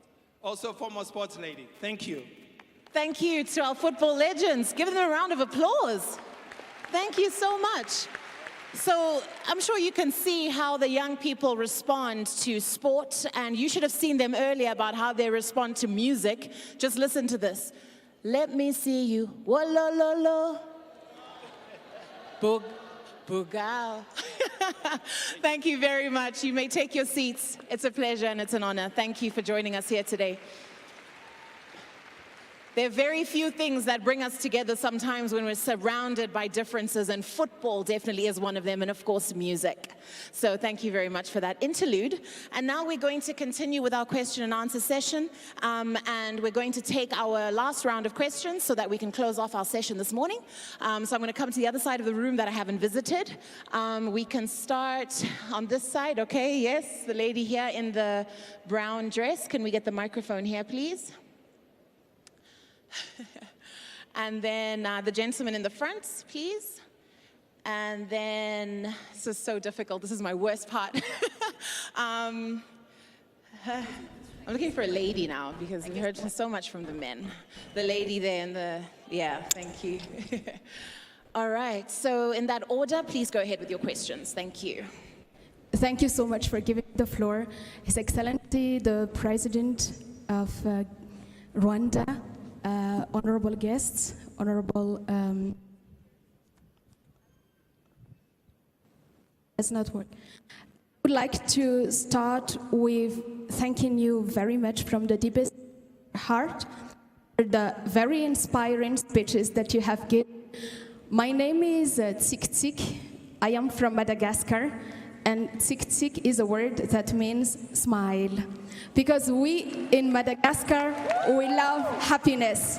As you can see with the delegation here, we are all smiling because we like happiness in Madagascar. I would like to ask you, and would really appreciate answers from you, honorable speakers.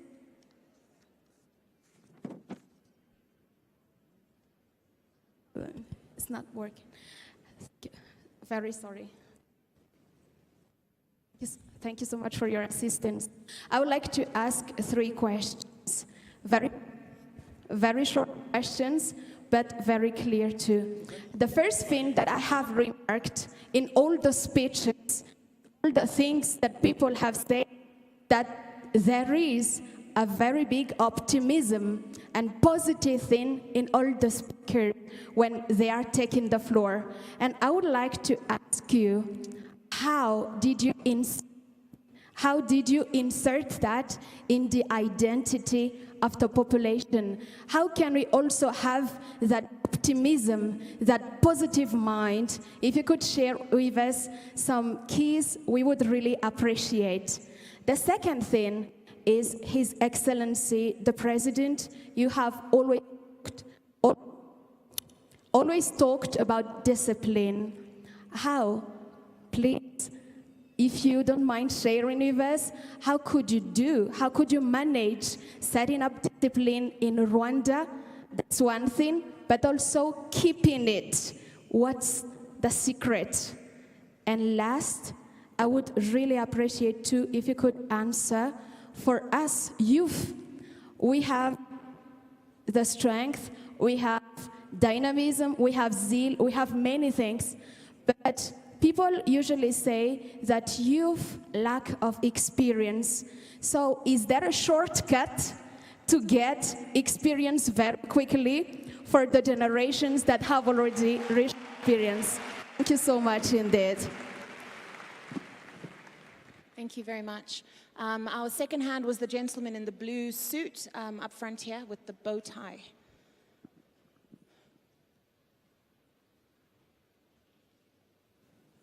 Hello everyone. My name is Ulrich. I'm 24 years old, Norwegian, and here representing the European Business Chamber of Rwanda. When I came here 2 months ago, for 4 weeks ago, pretty shocked, I went to the city of Bigogwe. Now in Bigogwe, I met people that every day rely on crops such as bananas and beans in order for them to live. What I saw was that if these crops doesn't grow tomorrow, there'll be no tomorrow. My president goes to His Excellency, Mr. President Paul Kagame. When I was there, I saw something that I'd never seen before. People more happy than I ever seen traveling across over 50 countries in the world. I saw a unique type of happiness. And what I would like to know is how do you increase the number of money coming into this country while still keeping us the happiness of these people? Because what I realized after that is that money doesn't buy happiness. Is there one place in the world that has happiness? It's Africa. Thank you so much. Thank you very much. And our last question over this side of the room, please. Is there another microphone this side? Yes, thank you very much. Greetings from Sierra Leone, the beautiful land of diamond, bauxite, and gold. I am Mariatu Estakaba. I'm a radio mentor working with the BBC Media Action. I'm a youth and SDGs ambassador working closely with the Ministry of Youth, UNDP, and Vionet. Hearing from African leaders seated at that stage, gives me so much hope about the future of my continent. I'm so impressed about the great work they are doing towards the empowerment of young people. Madam Minister, you mentioned your strive as a ministry and as a country in improving the lives of young people through using the 3 Ps, which are policies, programs, and partnership. I would like to know, in all of this, is there anything like localized investment for youth, for young people? If so, what does it mean within the context of Rwanda? And what can you say are the best practices to decolonize or deconstruct empowerment for young people across Africa? Thank you. Thank you very much. All right, so to close that round, I'm just going to pick it up from the question that we had from the gentleman who spoke and asked his question in French in the previous round. What he was asking was how is government, how are policies going to assist the marginalized, for example, those living with disabilities in particularly rural communities in Africa? That was his question, so we can start with that one. I think I'll give that one to the Deputy President, and then we can move on to this next round of questions. Thank you.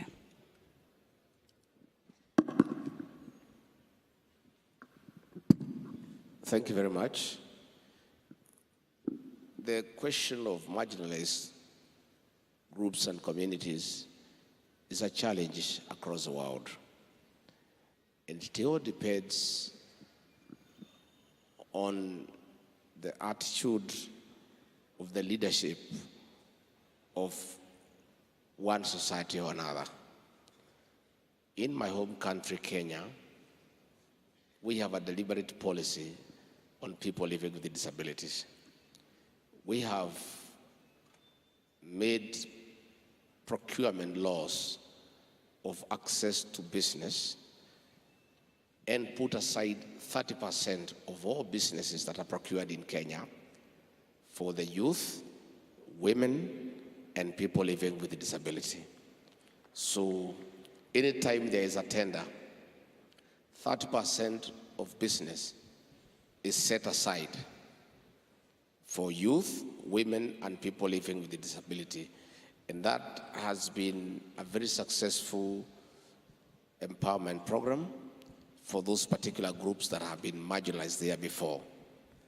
Again, I want to repeat, policies are influenced through advocacy and lobbying.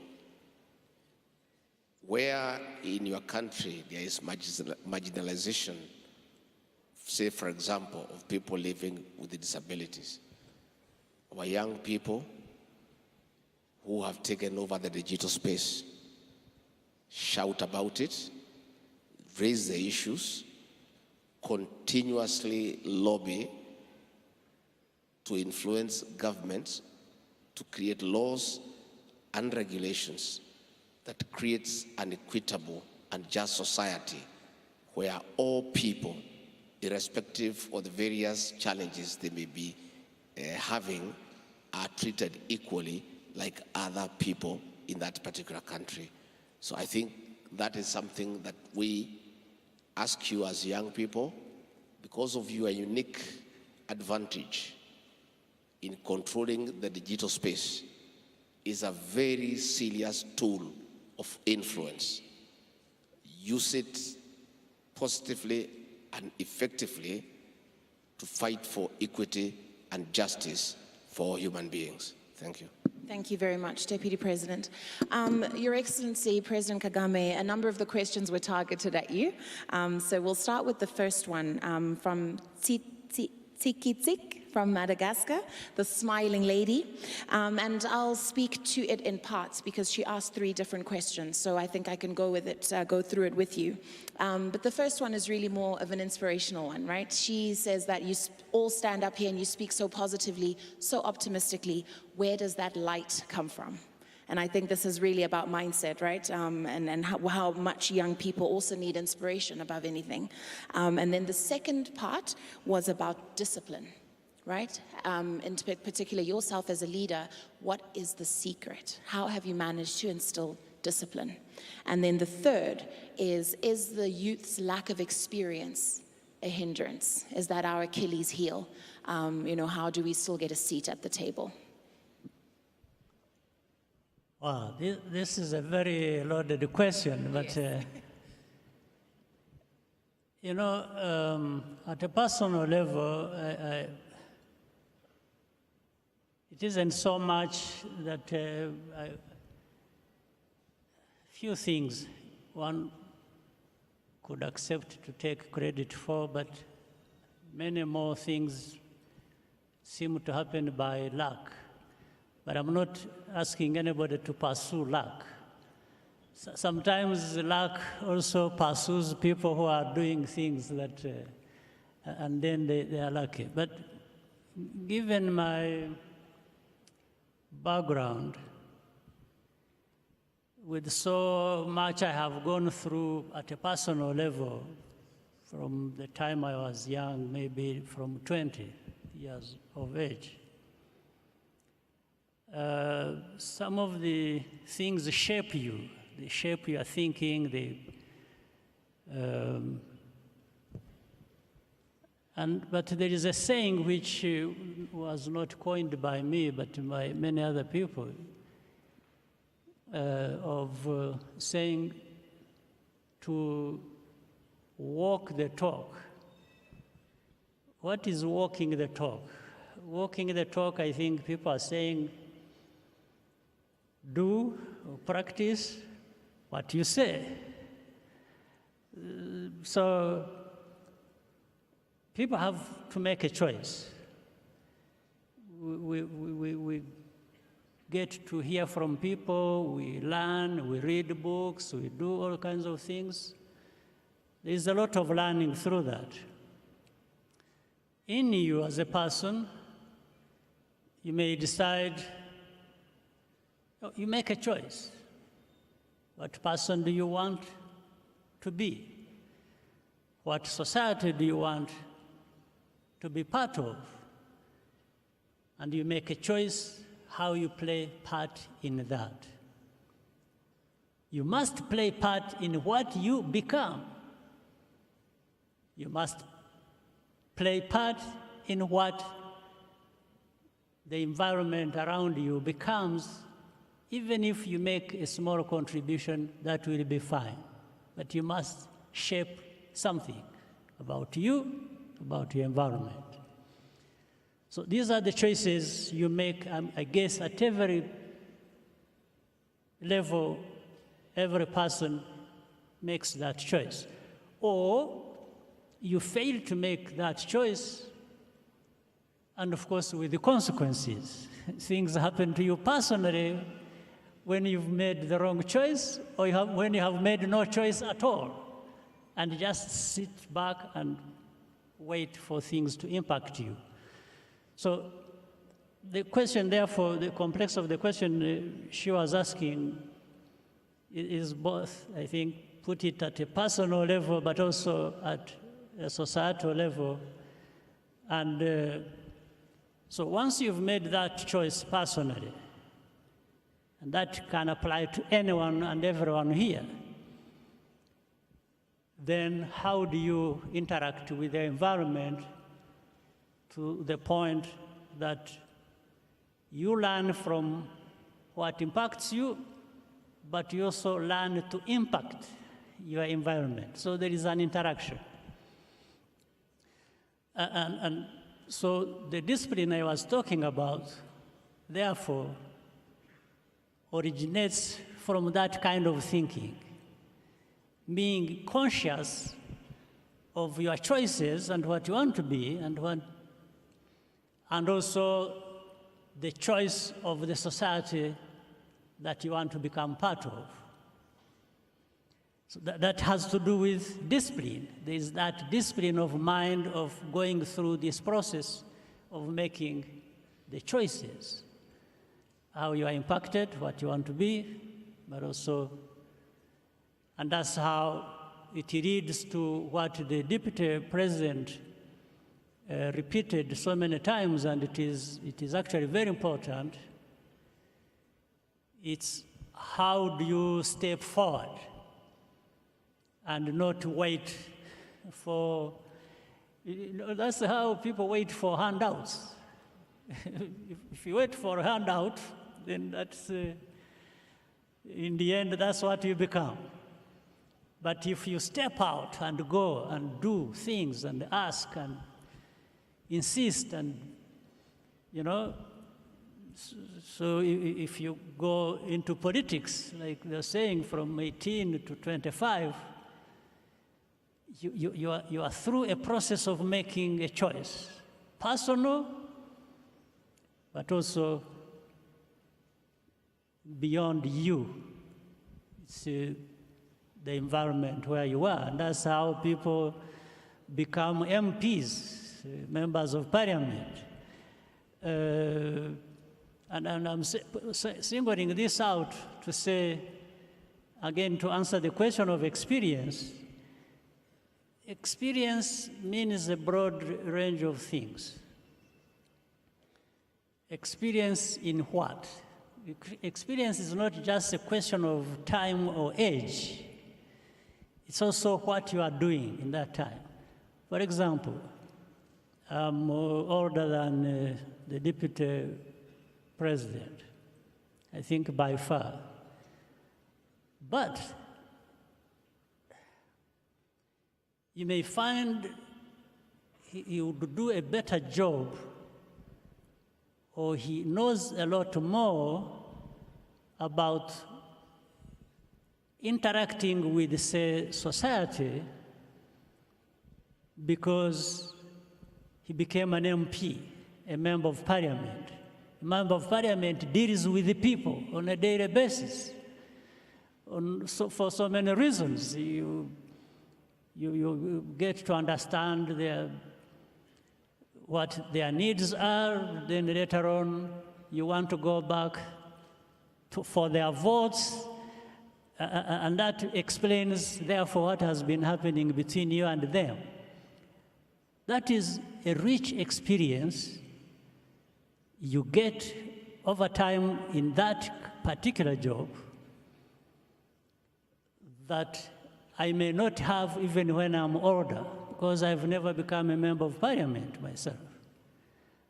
I was brought up completely in a different environment. which, even though it put me close to people, ordinary people to work with, it wasn't to that extent a member of parliament does. For me, the environment was completely different. So you might assume, therefore, that because I'm older, I have more experience, but that's not necessarily true. I may have more experience in a different dimension, but in dealing with these people and understanding their needs and daily, sharing everything on a daily basis as members of parliament do, I don't have that experience. Somebody younger, much younger than me, may have experience. So let people not get confused with this issue of experience. Experience comes with the time, but with what you are doing. Yes, so young people can be seen to have experience, even with, let's say, in our cabinet.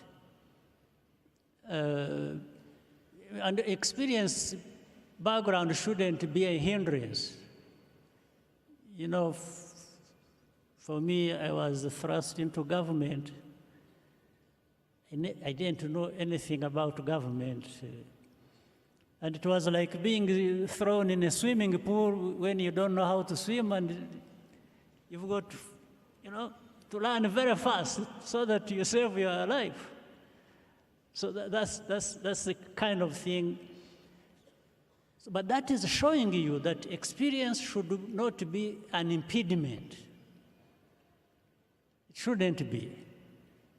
The impediment comes when you have not been having this process of thinking and making choices about who you want to become, about what you want others to be with you, right? So, and again, a question of happiness is also a choice. Happiness comes from the wish to be happy, but also the understanding of your own situation. And if you are working towards a good situation that affects you and driven by the incentive of being happy, then you become happy. And it doesn't mean that you only become happy when you don't have problems. No. You can actually be happy when you have problems. Only that it depends on how you understand your problems and you are able to put them where they belong as you work on solutions. And in between, being happy is the energy that actually bridges this gap between problems and solutions. So you make the choice. Youth Connekt, unauliza. You can be happy even if you have problems, right? I'm glad that you personalized it, because I was going to follow up and say, I'm sure even when you entered politics, when you became a leader, you didn't have experience. And I think what we need to highlight is that we're in a generation where there's not that much room also to make mistakes. Everything we do is recorded. I'm sure if we went back to your life 30, 40 years ago, there's so much that's just lost and gone because there was no one with a camera watching every move and recording everything. So when we talk of the need for experience, it's also because we are afraid to make mistakes, because we'll be reminded of them tomorrow, the next day, and the internet these days never forgets. But we can come to our next question, and while you're still on the microphone, Your Excellency, about how to have investment in Rwanda, right? I think that was really what she was asking. It was quite a bit, but reinvesting in Rwanda, but also how do we encourage investment into this country? Encouraging investments. Yeah. Any country, anybody can work on encouraging investments. Sorry, to localize especially the investment, particularly. Okay, to Yes. localize the investment. Investment, yes, within Okay. Rwanda. Yeah. Okay. For example, the young people we have around. In fact, we have created systems like at from the village level upwards to the district to the provinces. We have identified what is possible around in our country. We have identified the young people with the different backgrounds and have always carried the message of encouraging them to come forward to try and do things in the way of entrepreneurship. But alongside that, we have created a fund that is also decentralized to those levels and tied with business. In fact, the private sector, which I'm sure is represented here or present here, accompanies those structures. There's something called a Business Development Fund, which we created. It is to target the private people, the young people who have ideas, who want to develop those ideas. But if what they are lacking is money, there is a bit of money that through those structures that can be provided.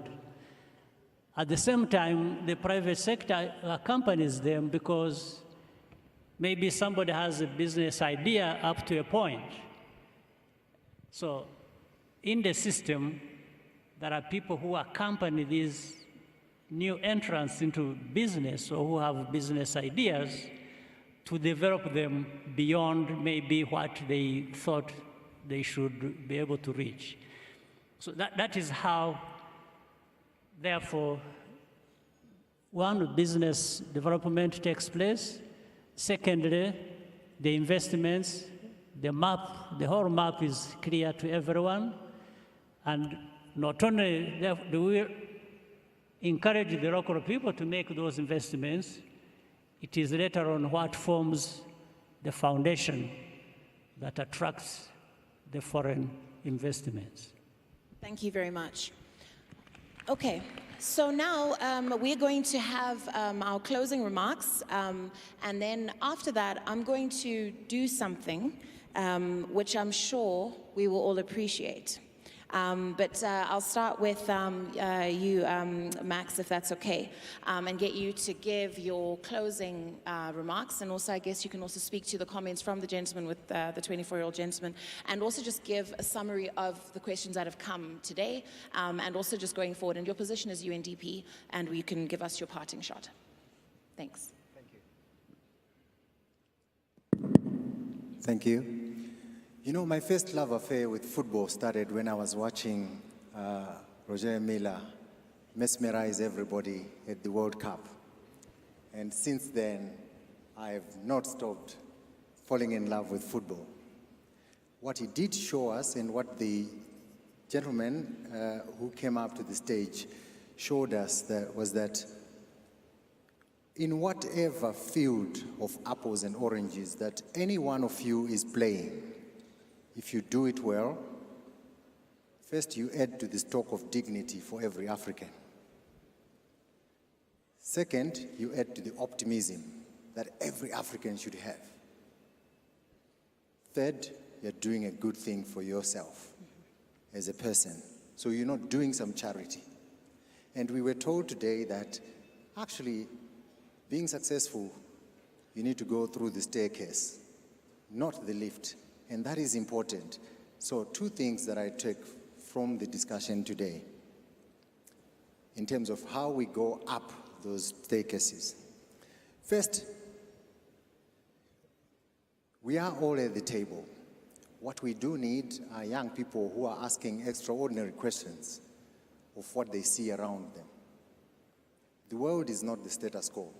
It is not an inevitable eventuality of physics that we are where we find ourselves to be. We can change it, but we need to ask the questions. It was a young Isaac Newton at 23 who asked the question, why does the apple fall this way to the ground and not up to the sky? And that changed everything that the world works upon. So ask extraordinary questions. The second thing is, be kind and have humanity. This is something that we are running short of in the world, kindness and humanity. Whenever we are hiring people at UNDP or at everywhere else, we take it as a given that people are technically skilled, because the fact that you are applying for a job, you must be saying, I have the skills. What we do look at in young people is, do you have the kindness and humanity to be part of a team that is trying to change this world? And that is very, very important to us. And at UNDP, we are proud to be a partner with your government, Your Excellency, and with everybody in this room, the private sector, in changing the lives of everyone. Thank you very much, Mr. Gomera. UNDP Country Representative, thank you for that. Honorable Mabazi, if you could also give us your parting shot. Thank you. Thank you very much. I think our leaders have responded to most of the questions, but my parting words is when the young people are asking about the kind of attitude or the trust the community should have, I just want to say trust is earned. You have to earn the trust within the community. And also, talking about experience, it doesn't require only to be working in a recognized, known, registered organization. Within your communities, you can do a lot. We have many young volunteers in Rwanda that had the kind of experience that they would define, and they supported us during COVID-19 pandemic. So they went from house to house and teaching people how to comprehend or respect COVID measures, and they are contributing factor that we had lesser deaths probably, or the contagious disease. So you can do anything within your community without waiting until you have a position. So influence is not on a position, it is an attitude, it's a choice that you make. So they can do a lot within their communities, and we have seen it. The last one is about the mindset, the choice to be happy. I think you can make a choice to be happy or not. And as His Excellency the President mentioned, I don't want to emphasize it more, that you can be happy even within problems, but with a choice or an attitude that you get out of those problems. They will not be there forever. So young people, the world is waiting to see what you have and what you can deliver. Thank you. Thank you very much. Deputy President, please give us your final words for us this afternoon. Thank you very much. I've had about 3 things that have made my day. Money does not buy happiness. I can't agree more. Money is only good in what it can make you achieve, but it's not an end in itself. Happiness is an attitude of mind. It's what you want. I agree with President Kagame that it's possible to be happy when you have problems. President William Ruto and I, as we looked for the presidency, had many problems, but we were smiling every day. It is possible, in spite of the challenges of life, because life is challenging, that you can still remain sane and be a happy person, and never let problems bring you down. Because if you're down, you'll never get up. The football legend here has given me something to work on, that there is no elevator for success. You have to do the staircase. That tells us you have to put hard work, and there is no shortcut to hard work. And finally, young people, please focus. The years when you are young are your best opportunity to be what you want to be in life. These are your best years. And if you get it right when you are young, the future is very rewarding. Take full advantage of your youthness, of your energy, of your vigor, of your passion, of your agility, of the opportunity to move around, mingle with other people, and please make the best out of the situation you are in of being youthful and energetic. Thank you. Thank you so much. All right. I would like now to read a quote to you. Dear optimist, pessimist, and realist, whilst you guys were busy arguing about the glass of water, I drank it. Sincerely, optimist. So this is to us to be optimistic and to always take sincerely opportunist, sorry. We're supposed to take opportunities, right? That letter was signed by the opportunist. So in the age of opportunity, with the small power vested in me this afternoon at Youth Connekt, I have two faces that I absolutely need to indulge. So, Your Excellency, we just want to ask you if you don't mind taking just two more questions, and then we can close off, because I just feel like if I don't give them the chance to speak, this day won't end well. So there's a gentleman here in the front, and there's a lady who was screaming her lungs out with the denim jacket. If we could just close off with that. Thank you.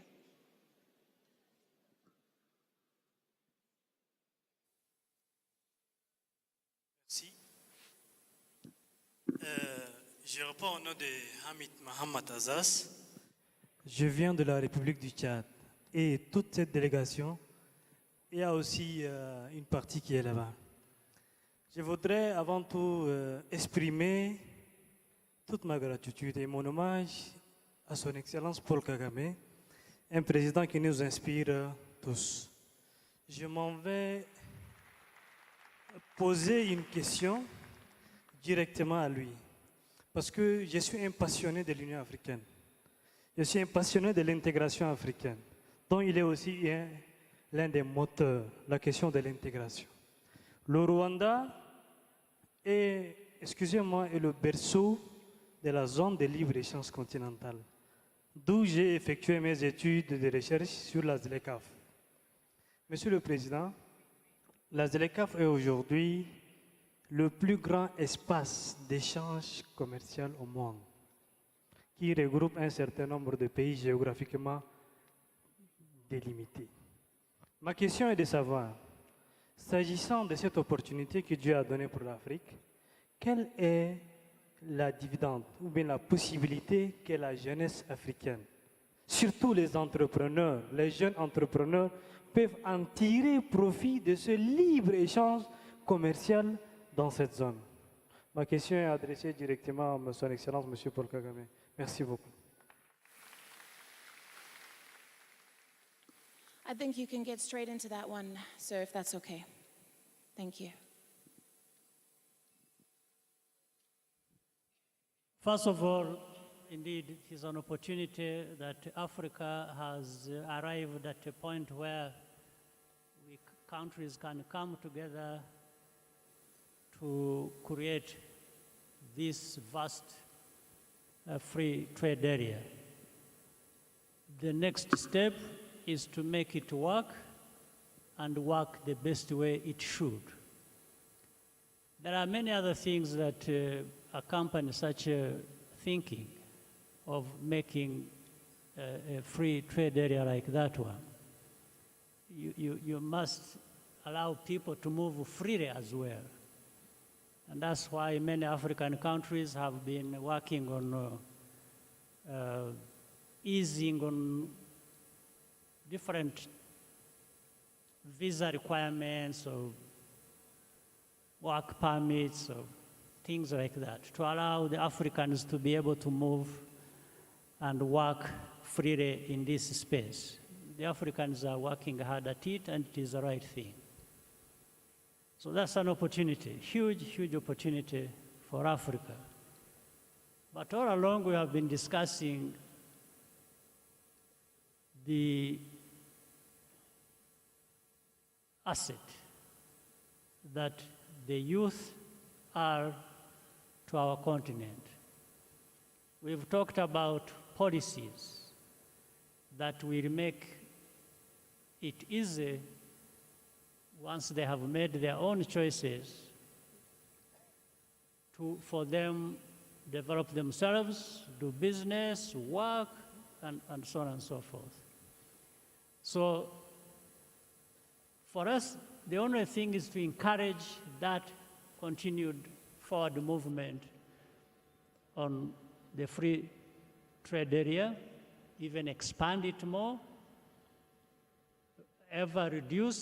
continue to reduce on the obstacles that impede the kind of freedoms that people have to enjoy in working in this vast space. And then the education, the mentorship, the preparation of the young people to play into this space and to be able to tap into the opportunity it provides is also our responsibility. It may be a challenge, but it is a responsibility above all that we have to exercise, as well as the young people, you know, using or based on many examples and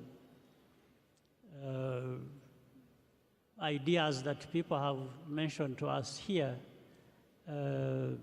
So the young people have a task to be present, to move forward, to do what it takes even for themselves, for these opportunities to benefit them. Thank you very much, sir. And now our last question from the young lady. Please go ahead.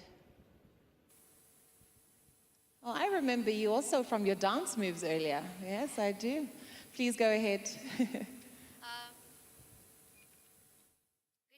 afternoon to our excellencies, the President of Rwanda, Mr. Paul, our Deputy President from our lovely country, Kenya, Mr. Rigathi, the Minister of Tourism here in Rwanda, and the UNDP representative, together with everyone.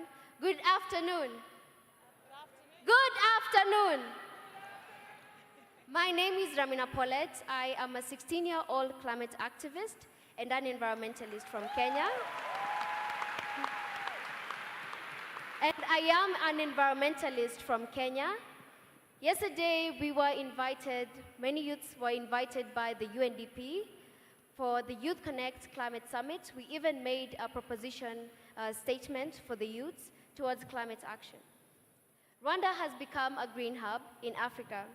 How can this model be replicated in most of the African countries, making sure in the process we create jobs for youth? This is a question for you, the President of Rwanda. Now going back to our own Deputy President, Mr. Rigathi from Kenya, with the new presidency, what is your take on the representation of youth and children in such conferences, like this Youth Connekt Climate Summit, and even the ones that are organized in Kenya? For the climate finance, there has not been more transparency on where these climate finance are being delivered. They're not being accessible to many people, most especially from the local grassroots. For me, I am taking the lead towards climate action by advocating for the restoration of Lake Victoria through doing cleanups, using water hyacinth to make products such as this, that creates a livelihood for women and youths in Kenya. Another question that I have, it's now for all the African leaders present at this room. You're going to be part of the climate negotiations, but it's time for us to style up and to advocate for loss and damage finance.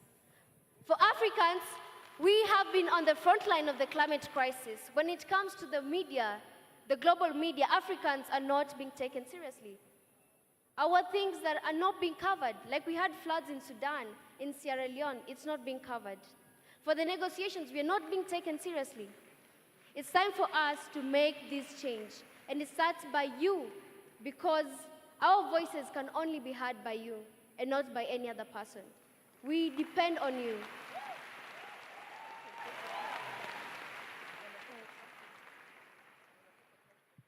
I'd like to take a climate clock to you, together with Ina Maria from Namibia. Yeah? Okay. Taking to the MC. Just wait. What's happening? What is this, your countdown? This is the climate clock. The climate clock, all right, thank you. Okay, so the climate clock reads 6 years, 282 days, 3 hours, 10 minutes, and 49 seconds. Okay. So this is for the loss and damage. We still have this year so that we can take part in the climate reparations and advocate for the climate solutions to be taken seriously. Thank you so much. Woo! Young lady, you are phenomenal. You're 16, shouldn't you be writing your O-levels or something? I mean, you're amazing. And if I had not given her that opportunity, can you imagine the relationship between me and God right now? But thank you for that. I will hand over now to your excellencies. I consider this more of a statement that was being made to us. Absolutely. Rather than a question. Yeah. So we will treat it like a statement, a statement emphasizing certain things that need to be done, come the climate change conference coming, or issues to emphasize, and so on and so forth. I don't think really there is any question to answer other than reassuring her. Well, first of all, I'm glad she realizes that this is not just an easy process or an easy thing for which you find a solution in one day. However, we have listened to what she has said, and so many like her have said these things very loud and clear in different places, whether in New York at the UN General Assembly or different capitals of developed countries. And it's important that these statements, these voices continue to be heard. So it is our duty, however, when it comes to us in these interactions, in these meetings, in these conferences, to be able to articulate our positions, taking into consideration those points that she has raised, whether it is the climate financing or different activities that people think are unfair or result into the kind of injustice that has been so much pronounced. We can only say we have listened, and we have heard these messages before. We understand their importance, and we shall also try to play our part among so many other actors that are out there. Thank you, sir. I think that's enough for the acknowledgement and the recognition of that and the commitment that you've been heard, right? Thank you so much. I mean, you came with a whole presentation. Thank you. All right, I don't know if you want to add anything, Deputy President, but I think as was said by His Excellency, it was more a statement than anything. So at this stage, I think we can close off our morning session. I'll hand back over to our MCs, Makeda and Dave, and Your Excellencies, our panel, if we could close off now. Thank you so much. So thank you very much. Sorry, I think the President was just asking me something. What's that, sir? Oh, you want a selfie? Oh, okay, sure, no problem. No problem. Anytime, Paul, anytime. Okay. Oh, on his behalf too? Okay, he asked on his behalf too. You're there. There you are. All right, get in there. I'll sign it and send it to you on WhatsApp. Thank you. Thank you very much. All right, you may take your seats. Ladies and gentlemen, please give a round of applause to our panel. Thank you so much. Over to you. Thank you so much, Ravenico, and also to our guests of honor for that enlightening conversation. Merci beaucoup. And of course, there is a lot more to come because, of course, this is only the very beginning. We will now be inviting our hosts and our guests of honor to take their official photo, and protocol will be guiding them out of the room. And to everyone else remaining, we do have a treat in store for you, but first, Mr. President, before you came into the room, we had been so impressed, as Ravenico said, by so many of the dance moves and the energy and all of the excitement that all of our delegates came with. And so I'd like to ask everyone here, as they're being led out of the room by protocol, to go ahead and give our guests of honor a very exciting exit. The DJ is going to allow us to make sure that the environment is right. And protocol, if you will. Absolument, oui. Un peu de musique pour accompagner nos invités d'honneur qui vont aller prendre une photo officielle. Mais nous allons les accompagner avec la joie, la bonne humeur et de la bonne musique que le DJ va nous mettre. Et bien sûr, on va les accompagner comme nous l'avons fait en les attendant, avec de bons mouvements de danse et de la joie et tout ça. For sure. DJ, let's go.